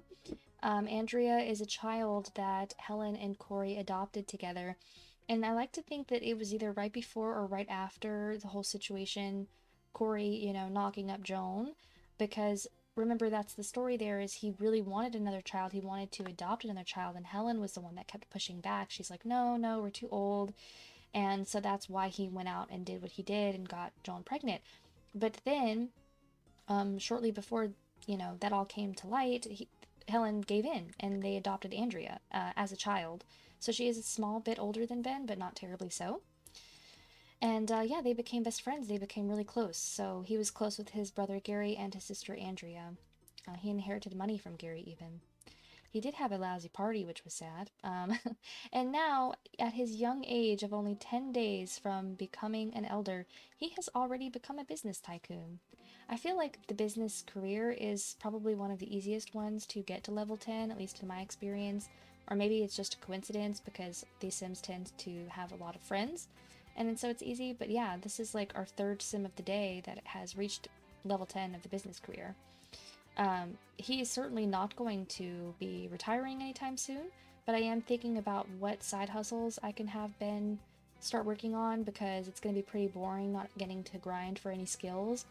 I could really see him being like a business owner, and I haven't really implemented any sim-owned businesses in Fairplay, so that could be fun. If you have any ideas for what kind of business Ben would own, I'm all ears. So yeah, after all of that happened, Ben did end up changing his name from Burke to Oakley. In fact, I'm really curious. I want to see where Jeremy stands in his relationship panel right here. Okay, 43 over 34. Not terrible, but they're not friends. And this is actually after Jeremy realized very late in life, probably shortly before or after Casey was born, or Bellamy, sorry, where Jeremy he saw this little redheaded boy, you know, that his wife had given birth to, and his immediate thought was about Ben. And that really tugs at the heartstrings for me. It made me very sad, actually. It made me want to try to reunite the two of them, because again, is Jeremy his real father? No. But is he his real father? Yes. He raised him from a baby, like I said, treated him like his own. So it's a really heartfelt subject, I think. I think that Jeremy really does want to mend that gap, and I think Ben really appreciates that he's trying, and it's meaningful because Ben knows that he doesn't have to, but it is very nice. So I'm hoping that they can continue to work on their relationship and become better friends. That would be really nice. He is very close with his mother. Through all of that, it would have been very easy for Ben to become resentful of his mom for putting him through that, but I think more than anything, Ben kind of pitied her, because again, she ended up being the one that got kicked out. She was kind of floating around. She was living at Danielle Burke's house for a while. She's happier now. She's got her husband now, but they went through a lot, yeah. So anyways, that was quite a lot for Ben, but he has one of the most interesting storylines in my opinion. He is a Capricorn. He's very neat, shy, lazy, playful, and nice. A very extreme personality. He's not, you know, wishy-washy. He's very strong either one way or the other. And he does need to wear glasses because his father wore glasses, which is funny. And yeah, this is his beautiful wife, Erin. So let's talk about Erin for a second. Not too much to say, if I'm being honest. She is quite a bit younger. She's 10 years younger, actually. Um, so realistically speaking, these two wouldn't have met in university, considering that only takes place over the course of 4 sim years. But I was willing to stretch it a bit because what happened is she actually had her full adult lifespan because I aged her up from a young adult myself. I wanted her to become an adult so that they could get married and have children, and I decided to just make her a little bit younger than him. I think that it just kind of worked better, and I was hoping, because he did get married pretty late in life, compared to some of my other Sims, I was hoping that by making Erin younger, it would elongate their childbearing years. And it's worked out pretty well. So she is in the education career. She's a university guest lecturer, which is pretty fancy. She makes a very good amount of money, and so does Ben, because, you know, he's level 10, she's level 6. I like that a lot for her. She's a family sim, secondary something, secondary fortune, so she and Ben are kind of like-minded in that way. She is an Aquarius. She's neat, outgoing, kind of lazy, very serious, and a bit more on the grouchy side. But that's nice because Ben can kind of balance her out. He kind of keeps her, you know, from getting a little too mean. I like to see Ben as sort of the goofy husband, where Erin is a bit more serious, and I think that this makes for a very even parenting team for their child. There's not much else to say about Erin because she did kind of come in late to the game. Like, she's still a rather new playable for me. But sometimes she does change into her llama outfit, and that is funny. So next we have little Claire Oakley. Claire recently became a child. She still has 6 days until she ages up. She is so cute. I do wish that she resembled Erin a bit more. I don't think she looks anything like her, but in fact I think that she has a little bit of her nose shape and looks like her eyes, and her lip shape, maybe. Or it could just be the way that she's smiling. I don't know. But regardless, she is very cute. I think that she resembles Ben a little bit more. I don't know where the brown hair came from. I suppose that could have come from Ben's mother, because Joan has brown hair. I don't know what her aspiration is going to be yet, but we're going to find out later. She wants to be best friends with Tori. Tori is a sim. I'm going to include another episode of this series where we talk about the playables that used to be townies, because I have integrated quite a few of the townies into little families. It's been kind of fun doing that, actually. She's a public school student. She hasn't gone to school yet, enough to get homework and stuff. This is her personality. She's a Libra, and usually in my game, Libras do end up becoming romance sims, but I'm not totally sure. I might mix that up. I'm not sure if I will see her as romance sim. I'll think about it. She is neat, outgoing, lazy, serious, and nice, so I love this so much because if you look at it just the right way, to me, she got the absolute best personality traits of both of her parents. She's extremely nice. I mean, she could stand to be more playful, but she's also very outgoing and neat, so I don't think she's going to struggle to make friends. And with her being lazy, I think that's okay. I think it's alright to be lazy. I'm a lazy person. She's into music and dance, but she mostly spends her time reading. And that's kind of it. I'd love to show you the beautiful gardens and stuff, but everything is mostly covered in snow. That's kind of it for the house. You've already seen everything. Oh, and we do have a dog down here. Let me get him. I'm not sure what kind of dog he is. He came from the adoption pool. He looks like a mix between a pug and a couple other things, but this is Sprout. And Sprout is very cute. He has a little egg-shaped bed. I like him a lot. I think that is it for this family. So next, after Ben, I think we're gonna go visit his little sister Remy. And after Remy, we're gonna go visit his half-sister Andrea. Alright, so we are now at the apartments where Remy Burke lives. This is called Pleasant Vista Apartments. I should probably rename it, but it's also kind of cute to keep it as an homage to Pleasantview. This is one of Furtana's rebuilds of the Pleasant Vista Apartments. It looks the same on the outside, but it's just gotten a bit of a facelift, and I much prefer this one.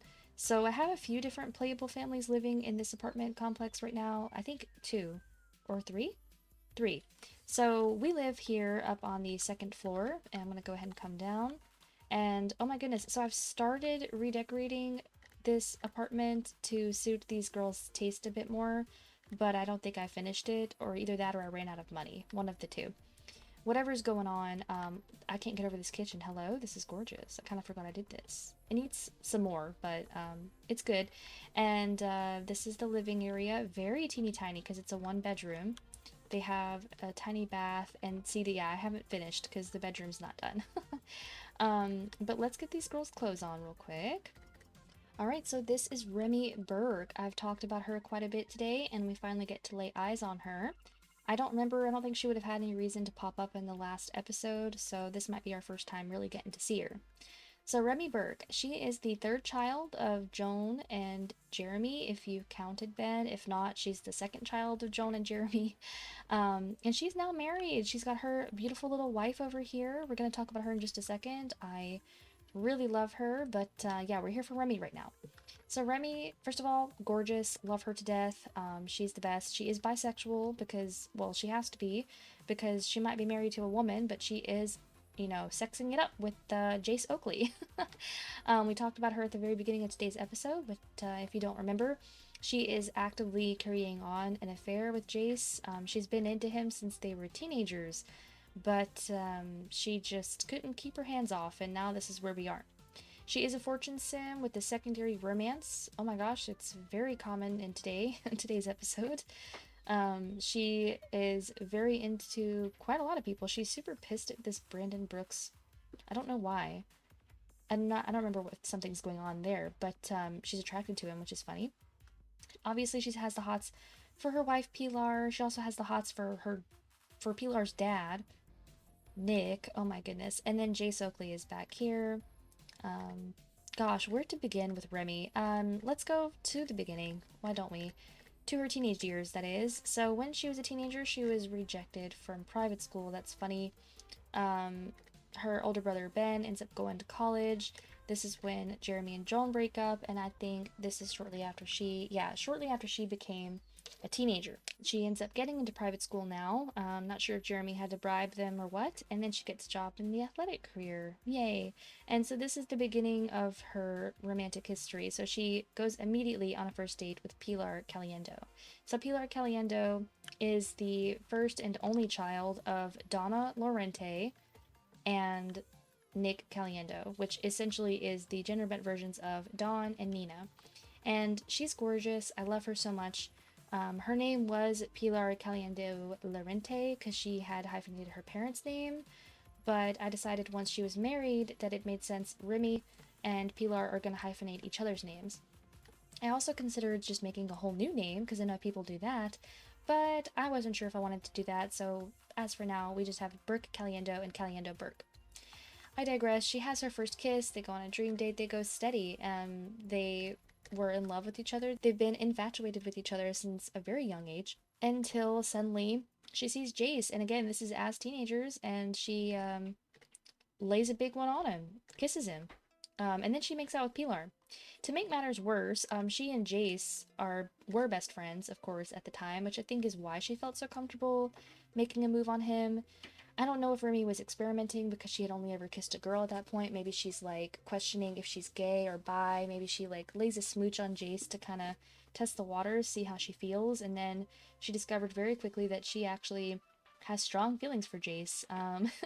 Unfortunately for Pilar. But yeah, not only are they best friends, but Pilar and Jace are best friends, which makes me sick because it's kind of like this is a friend group situation, and some of the members of the friend group are sleeping with the ones that they shouldn't be. Very sad indeed. Don't like that. Believe me, this was all ACR. It was not my intention, and I kind of just letting it lead me where it may.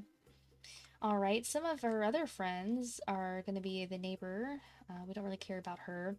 Our family members, her half-brother, Skyler Oakley, her dad, her older brother, Bellamy would be, yeah, her other brother, and Sadie, her niece, and then Nora.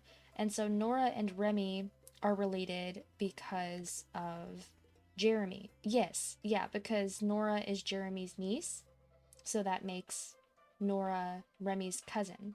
And then, yeah, I did disclose that when I talked about how Jace was sleeping with Remy. He's sleeping with his wife's cousin. It's pretty gross. It's gross all around, but it just continues to get worse the deeper into the family you go. I digress. For whatever reason, they are doing that. They are seeing each other, and this has always been a thing, like since they were teenagers, as you can see. I really thought that we were safe when we went to university because, you know, Pilar and Remy went to uni together and ended up spending a lot of time together. I thought that they were going to be endgame, and I thought that Jace was distracted between Hazel and everything, but no, they continued to see each other throughout that whole time. And they finally took the big step and they woohooed. And I think this happens while she's in university. So fast forward in time, blah, blah, blah, blah, blah. She was Skylar's roommate for a brief period of time until she gets the guts to ask Pilar to marry her. Remy is the one that proposed to Pilar, if I'm not mistaken. And it just really makes me question, like, what is her end game? Like, she obviously loves Pilar, but, like, what is going on with her and Chase? Why can't she make up her mind? It's kind of icking me out. So that's the most recent thing that happened. That's why this apartment is so new, because Remy moved out of Skylar's apartment when she married Pilar, and they moved in here together. It was originally just Pilar's apartment, and she had just moved in here, so that's why nothing is really settled yet. Unfortunately, I don't have time in today's episode to deep dive into Pilar's family, the Caliendos. I am going to discuss them in more detail in probably the next episode. I think they would be next on the list of people that I want to get into. But for now, all you really need to know about Pilar is that she is the daughter of Donna and Nick. She doesn't have any siblings. She really doesn't have any drama either. I mean, she's never even looked sideways at another person before. I think. Let me see. She had her first kiss with Georgia Burke, which was kind of a one-off. Like, Georgia was a bit older than her. That was an accident. I'm pretty sure Pilar brought Georgia home from school, and because Pilar's gay and Georgia was bi, ACR just took off with it. But yeah, after that, it was all Remy. All Remy all the time. She's been in love from a very young age. She's only ever had eyes for Remy, which just makes it all the sadder. I really don't know. I think that Pilar would lose her ever-loving mind if she ever finds out about Jace and Remy. I think that's a double betrayal because Jace is her best friend too. So, pretty gross. But while we have Pilar, let's talk about her. She's a fortune sim with a secondary popularity aspiration. She's a Gemini. She's neat, outgoing, active, serious, and nice. She's into fitness. I like that a lot for her. Oh, I didn't look at their jobs. So Remy is an elementary school teacher, which I think she looks like an elementary school teacher. She's kind of giving me like Junie B. Jones vibes for some reason. She's really cute though. She works from 8 to 3. She makes a moderate amount of money. It's alright. It'll be interesting to see if her after-school exploits ever expose her and she ends up losing her job, because that is a thing that happens in real life. Like, you can't be a teacher and do like scandalous things. Like, they don't like that. It looks bad, and they don't want children being exposed to that kind of stuff. So it is entirely possible if something ever blows up, she could also get fired. And then Pilar over here is a pop and lock performer, which is so crazy. She's in the dance career, so she is also Jace's coworker. So their lives are very intertwined. She and Remy and Jace have been this like trio of best friends as long as I can remember. She works with Jace, and Remy is just pop and locking it with Jace. Sorry, I couldn't resist. But essentially that's it. Otherwise, Remy was very young when the whole drama situation happened, when her parents divorced, and it just kind of didn't involve her, so she wasn't as affected by it as Ben was, and she's just kind of got her own can of worms happening right now.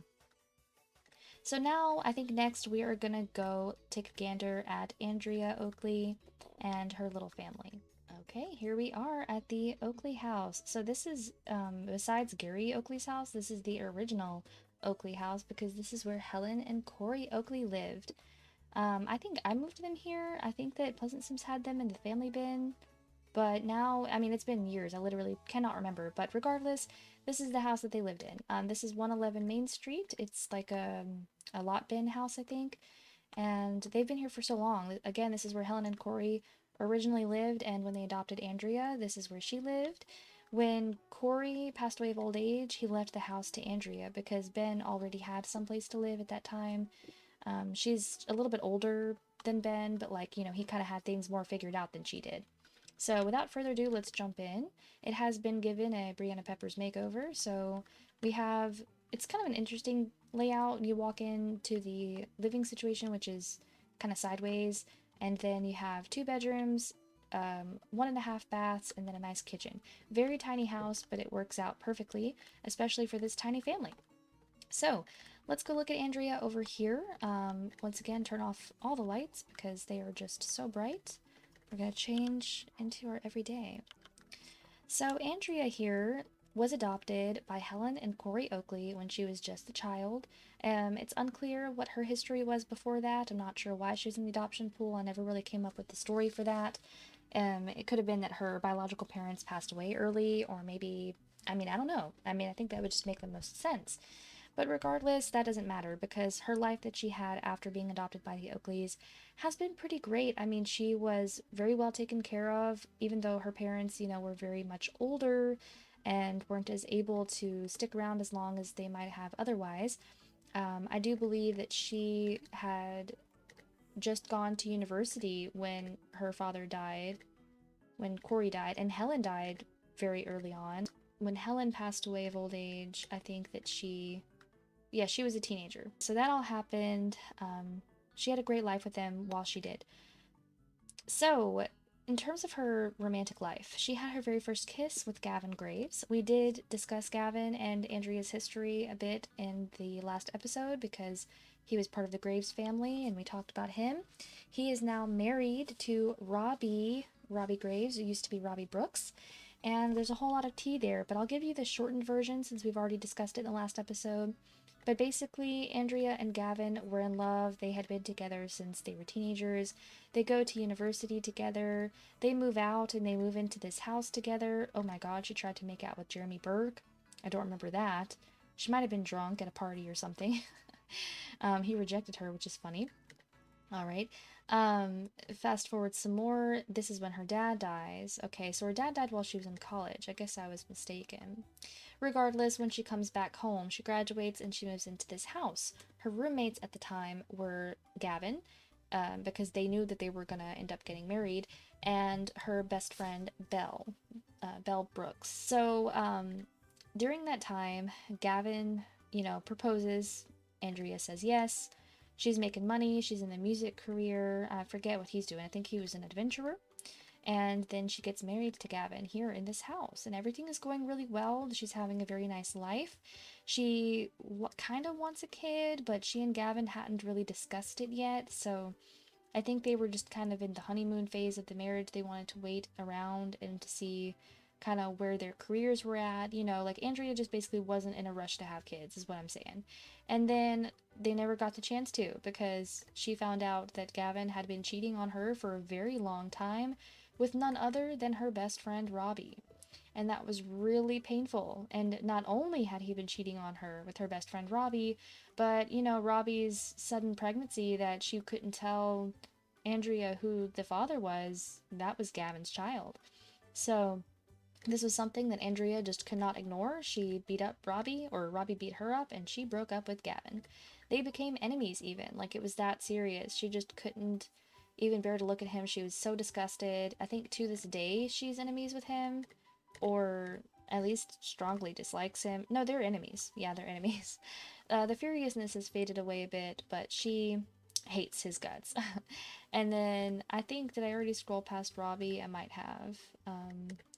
There's just no way that that relationship is ever going to be recoverable. Yeah, she still strongly dislikes her. She never became enemies with her, but yeah, like the saying is, it takes two to tango. You gotta be mad at both of them, honestly, because they both chose to go behind her back and do that. So it's ironic that we're coming to that storyline directly after having discussed Remy cheating on her wife Pilar with their best friend Jace, because this is a similar situation, if not the same situation.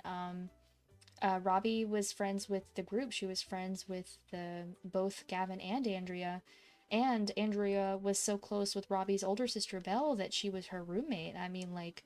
They really all trusted each other so much, and Robbie and Gavin just blew it away. So, that was really sad, really rough time for Andrea. She was now like approaching her 30s, if she wasn't already in her 30s, divorced, no kids, no prospects. So she decides to say screw it. She is bisexual, she's never fully explored that, and so she starts going on a date with this Brenda girl. She's just some random generated townie. And so that was kind of like her rebound.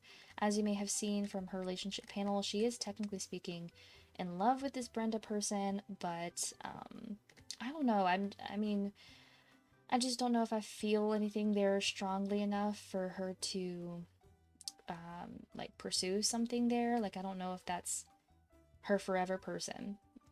Okay, after all that, she's kind of just exploring the town. And who does she kiss but Alexis Graves? I found this to be fascinating because Alexis hasn't, even though she is bisexual, she hasn't had that many female lovers. And I was like, how interesting, because Alexis is the adoptive sister of Gavin. Like, at one point, Alexis was Andrea's sister-in-law. So I loved this. Of course, you know, this is well after her relationship with Gavin had ended, so it's perfectly okay. Maybe a little weird for Alexis to do because, hey, that was your brother's ex-wife, but like, you know, fair game, I guess. She's going through it like emotionally though, which is why I think like Andrea's kind of exploring the town because she just isn't sure what she wants. She ends up getting demoted at work because her mood has been so poor. But she's, you know, slowly but surely getting somewhere. She falls in love with Alexis as well. Whatever. And then after hanging out with Alexis for a while, Alexis has a lot of kids. You know, she's older though. Her kids are mostly adults at this point. But still, Andrea is kind of getting the vibe that she's missing something. And so she doesn't know who else to go to. She doesn't even have a man that she could ask to impregnate her. Much less would they even do that. So what does she do? She gets on the phone, she calls up the adoption agency, and she adopted a daughter much in the same way that her parents, Helen and Corey, adopted her and her brother Gary. So it's all very full circle here. All right, and ever since then, no bad memories. Like, everything's been pretty great. Obviously, besides when her brother Gary died, like, that was very sad, but he did live a long, happy life, so it's just the circle of life. Okay, kissing Bellamy was not on my bucket list. This was an ACR accident. We can kind of just pretend like this didn't happen, actually. You want to just remove that from your memory, because that's what I'm gonna do. Completely irrelevant to anything, but yeah, she's still going on dates with Alexis. I was kind of leaning towards the idea that maybe Alexis and Andrea would get married, because Alexis, if you saw in the last episode of the series, Alexis has the want to get married. Ever since she became an elder, she's thinking about settling down, and I think it could be really fun to settle down Andrea and Alexis. She is 5 days from becoming an elder, so the age difference is not that significant, and I think that could be really fun. I think it could be fun. So if we have an update, like after the 11th round, I'm not sure if I'm going to do that. But if I do, don't be surprised if you see that they are married. So yeah, this is her personality. She's a Leo. Sloppy, outgoing, lazy, serious, grouchy. She's a bit overweight, but I like it. Gives her character. She's a very unique looking sim. I really like her face. I'm not sure what that is. I don't think it's a face template. She's a music and dance sim. She is a concert pianist, which is pretty sophisticated. She's been working her way up in the music career her whole life, and so far she's been really good at it. She makes a lot of good money. I think that's it for her right now, so let's go talk about her daughter, Naomi. So Naomi over here is so cute. Oops, I wanted to change. There you go. She is now living in what used to be Andrea's room, and I've given it a Naomi Oakley makeover. So lots of posters, Powerpuff Girls, we've got some Sanrio stuff, a toy oven. It's just like a little girl's perfect dream. I think when she becomes a teenager, I'll mature it up a little bit, but not too much, because I like to think that her favorite color is purple. She is wearing this stunning giraffe shirt and this cute little necklace. I often forget that I have those. And she's a glasses wearer, which is cute because, you know, Andrea's father, Corey, wore glasses. Alright, so this is her. She is 2 days from becoming a teenager. She was adopted as an infant, so she's been here since she was a little baby. This is her personality. She's an Aquarius. She's rather neat, shy, active, playful, and nice. Pretty cute.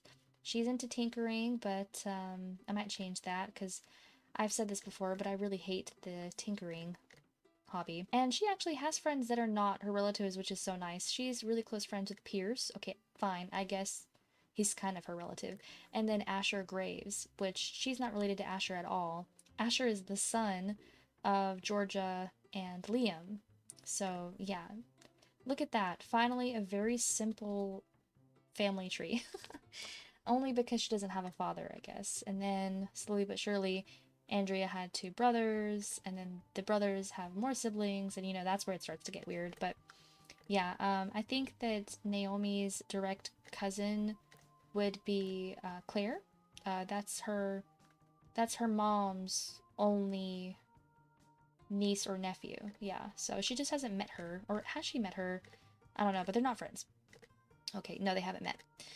It's kind of sad that Naomi doesn't have any living grandparents or anything, but that kind of just is what it is. I'm excited to see her as she gets older. I want to see who she becomes friends with. I do think I'm going to friend zone her and, what was his name again? Pierce, just because they're a little bit too closely related for my tastes, because they're all Oakleys. Like I said, if they have the same last name, that's just a step too far. I should have paid more attention to that back in the day when it was Nora and Jace, but it's too late, so I'm going to start implementing that now. That is pretty much everyone in the Oakley and Burke family tree. The only person who we did not visit today was Joan, because she is now a Caliendo, and I think that I'm just going to save her for when we do the Caliendo family. She doesn't have any children with them or anything, but this episode is already way too long, and I need to find a way to cut it down. I'm just paranoid and checking to make sure I did in fact talk about everyone. I need to get, yeah, I think that's it. It doesn't feel complete because there's just so much going on, but today we have talked about a lot of Sims. We talked about Jeremy and his sister Danielle and her 4 kids, Lionel, Angel, Nora, Liam. We talked about all the grandkids. Yep. We talked about Jeremy's new family with his new wife and his 2 kids. We talked about his older children. We didn't see Quinn in today's episode, but she was covered in the last episode. We saw both of these kids. Yeah, I think that's it. Alrighty guys, so I think that is going to mark the end of today's episode, this part of our Fairplay Tour series. I hope that you enjoyed, and if you watched all the way through, you are a trooper, because I know that this was a long one. I really appreciate you guys watching. I think we're going to have at least 2 more parts, because I still have a few more families to run through, and then I have like the miscellaneous Sims that I think are relevant enough to include. I kind of just want you to see everybody, and then I'm going to finally be able to begin the 11th rotation of this neighborhood, and I'm really excited because I've been taking a break from it for a little while to kind of replenish my juices, so to speak, and I am definitely ready, as I talk more about them, to jump back in and get to playing again. So once again, thank you guys so much for watching today's episode. I hope I'll see you in the next one really soon. Take care, and have a good one. Bye!